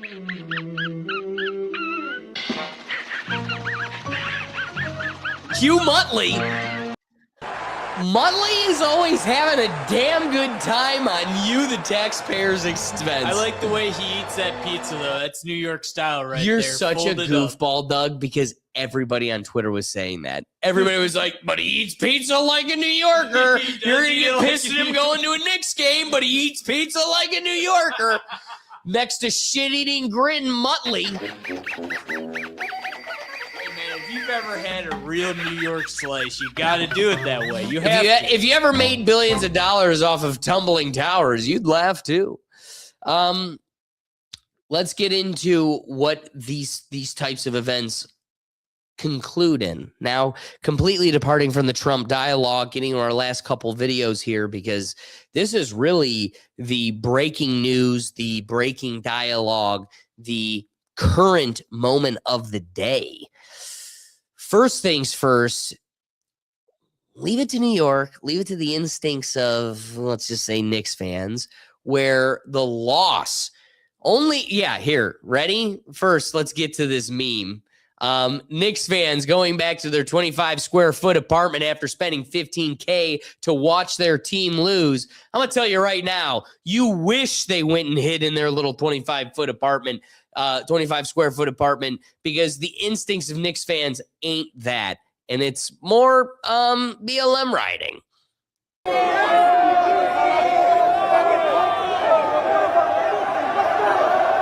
Look at the cops having to protect Spurs fans. Let me tell you, let me be clear. I saved you from the most vulgar videos that came out of this evening, which was people being brawled, the jerseys ripped off them, torn in half, a lot of blood, because these are the good folks. Because if it wasn't for people that look like you and me, they'd be doctors and engineers. But you're the reason they're assaulting Spurs fans after the circus show they call basketball. But hey, we're all Globetrotter fans. That being, just closing the whole thing out here. Real quick, I think New Yorkers are just mad they're not going to sweep. That's what it was. Yeah, I would say the script is in their favor. So them being this upset is just ridiculous. But Doug, did you see the other news that came out of today, which again, we're not even going to get it into because it's a whole nother Pandora's box, but we're just going to touch upon because you're seeing a theme, whether it's a Knicks game or justice. The next iteration here is the Carmelo Anthony trial, where body cam or literal footage shows a boy of whatever demographic they need to be. I don't give a shit. They're evil. They walk into an opposing track meet locker room tent, causing conflict, starting a fight where inserted de-escalation happens, it results in this person murdering another child. They get convicted, and here's the good folks preparing for the other American riots coming out of tonight. Here are the protests outside of the courtroom. Carmelo Anthony. What do you want us to do? What do you want us not stab people to do at this point? What? I'm lost for it. I don't know what to do. I got 5 boys. No, actually, quite literally, this kid being named Carmelo Anthony is poetic. I've been actually like rebelling in that for the last couple months. It's poetic. It's so poetic. I don't know what. I ain't got nothing to tell him no more. You can't walk away no more. Rest in peace, Trayvon Martin. No, Mo. Right now. Trayvon Martin was also walking around. Again, we're not even going to get into that. Let's be real here. No more. You can't walk away no more. You can't walk away no mo. No, hun, Case. You can't stab him no mo. That's what it is. You can't stab him no mo. You can't come in and kill a kid in cold blood no mo. The black privilege is over, FOMO. It's over. No mo. But that's not the end of the riots, Doug. That's not the end of the day. Apparently, today has been just an entire hellscape. Doug, Will's the one that brought this to my attention. I got to ask, did you see what happened in London? Or not London, in Ireland? It happened in Belfast. So Conor McGregor tweeted that we need to close the borders and no immigration should be allowed to third world countries, speaking to Ireland. No, we had a man that clawed the eyes out and beheaded just a regular old man, Irishman. And Ireland is protesting. England is protesting. There's this guy, Tommy something or other. They're all mobilizing. Topics for another day. It's almost like Ellis Island worked.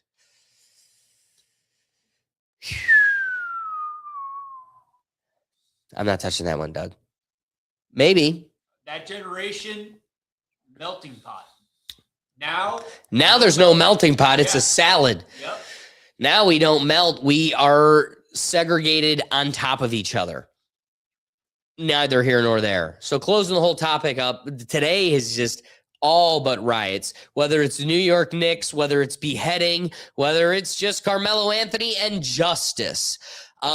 We're just upset about accountability. That's the new American way. But the last piece here, it hits home. It kind of piggybacks off of all the hellscape that we weren't able to address that came out of today. Here is Chairman Gill. We're here in Ohio. This one, like I said, hits home. We've got a Democrat from Lakewood representing the Ohio Senate, and Honorable Antonio gets grilled about this consideration about what's good for Ohio. Is this good for Ohio? Only immigration been good for Ohio? They eat the dogs, they eat the cats.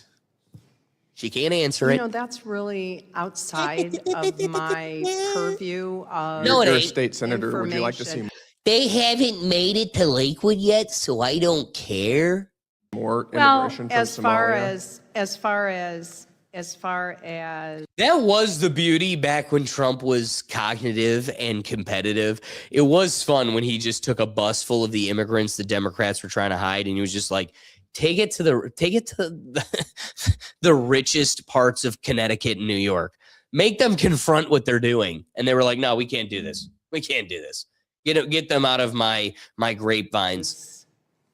I'm processing your question, and Think about it. I have to say that I was almost brought to tears just now. 72% Because of the Somali immigrants are on, the on rate welfare. and the level of hateful rhetoric based You're on defrauding your false state at an information. astounding rate. False information. So again, just holding severed heads just don't matter anymore. That's going to make me cry. That's going to make me cry. You're going to make me consider whether or not, you Maybe even that's making why me women confront that shouldn't might be happen elected. to an Ohioan makes me feel like I'm going to cry. What were you going to say, Doug? You're in Congress, or you're in a state house building, an official building, being asked a question, and you're going to cry at a question. Should you really be elected to office if you're going to cry during questioning? Is that who we want in charge? Yeah, of us? where is the cognitive fortitude to where you can really theorize the things that affect the people? And I think that Shocking. most Ohioans Is would have a shocking to problem me. with that. The lack of even humanity to I think group it's a group inhumane of to allow people your together. own state to be defrauded I am at shocked. astounding I rates. am shocked Billions and of appalled dollars by the taken out of the behavior pockets here of right working now. class people, I am going to shocked. criminal fraudsters. Because I certainly in have every, a problem in every with that. community, I think there that are that's an good issue. And I think people most and there are Americans bad agree. people. Chair, regular Agree there are order. But to good try people to Understand we're not say supposed to bad disrespect. people. We're not supposed to And that disrespect our with every that witnesses. said, we are out member of of a time, Miss group. Antonio. All right. The evening ends in chaos. Who knows? We're going to wake up to tomorrow. Thank God she never actually answered that question. She just Yeah, I went on a haven't- rant about her feelings. Cheers, Doug. You nailed it. Nailed it. We've got wicks burning all over the world, whether it's here domestically, Ireland, England. We've got things that are going to develop. Who knows what we're going to have in store for you next week? But I think we've laid a solid foundation for what the landscape looks like here in America. And I think we're seeing the system for what it truly is. Doug, as we close out today's episode, we've thrown a lot out from Trump's royal family, all of their financial dealings, from all of them. At the least, Donald Trump Jr. has ×6 his net wealth, where Eric, his older brother, has ×10 his wealth, and Ivanka and Jared just continue to take over the world. With all of that considered, and then we broke down Thomas Massey and again, can't review it all. What are your wrapping thoughts? I gotta say, I actually didn't know that necessarily everybody was related. So That's to crazy. me, that's something I've kept in my mind here throughout this thing, that I'm smarter today because I learned that today. and you know what's fun is when you start doubting those things, you're like, that's such an extreme fact. There's no way. And then you start pulling this apart and you're like, damn, these Rothschilds are stronger. They're smarter than we thought. Like they've really got this thing figured out. Well, dude, I was Googling the Rothschild family, and the patriarch of the family actually sent his sons to all the European major financial centers, London, Paris, Prague, Yes. Berlin. Yes. So he sent his kids away to create their own branches to then connect each other. You nailed it. I mean, that's foresight, though, too. I mean, that is it's smart billion. patriarch. It's brilliance, billionaire brilliance. That is 5D chess. One of the other things you reminded me of, Doug, that we didn't touch upon today, but really kind of peeling back our last layer of the Rothschild onion, is Vladimir Putin had extradited or had banned from Russia all Rothschild descendants. And so none of them are allowed in Russia, and they are straight adversaries. Why they does hate anyone each want to other. go to Russia anyways? You're going to get arrested for the dumbest shit. Like, oh, Yeah, I don't but know. you know what? At basketball least you're player? protected from the Rothschilds, so No. you got your. Hey, listen, I would say Edward Snowden, he's feeling comfortable Let me where he's tell at. you, whether you're a basketball player or the Rothschilds, if you're a U.S. citizen, don't go to Russia because we shouldn't have to trade the merchant of death for you. Yeah, well, is it because she smoked a weed pen, or is it because she's got a penis? That's an episode for another day. That being said, if we made you laugh and we made you think, the best of you to sports today's episode is hit the like button. Make sure you share this episode, because if you liked it, then someone you know will too. Again, we appreciate you joining us. And everybody we loved having Will and Doug in the comments. We can't wait to have them back in the studio, but we had the Gladiator and all these other folks joining us in the comments. Doug in the comments. Yeah, that's I right. mean, Ricky and Will. I'm here. Ricky and Will in the comments. Oh, yeah, but we had Brett Enjoyer, Gladiator, and everybody else. We appreciate you joining us in the comments. The whole purpose of the live show is to get you involved. So each week we're here, and we appreciate you joining us 8 p.m. Eastern time. But it isn't just this show. We've got the podcast, the flagship podcast, and then we also have a bunch of other shows, but most importantly, our other live show is every Sunday, our reaction show. Wake up, have a cup of coffee, have some laughs, and a little break from the social and political chaos, because each week we've just got hilarious internet videos that are going to bring you some levity to kind of conclude your weekend and wake up with a nice fun feeling. So have a good morning with Doug and I, and join us on Sundays. But if you're looking for one central place to find all of this, like if we don't have a big dense episode like today and we go to the wheel where we can bring in folks that have given us topics to conclude our episode with, you can do all of that from the Neuro Gym and correspond with us directly at our website. Everything found at www.rethinktankpodcast.com for free. Otherwise, guys, we appreciate you joining us, and we'll catch you next week. Peace.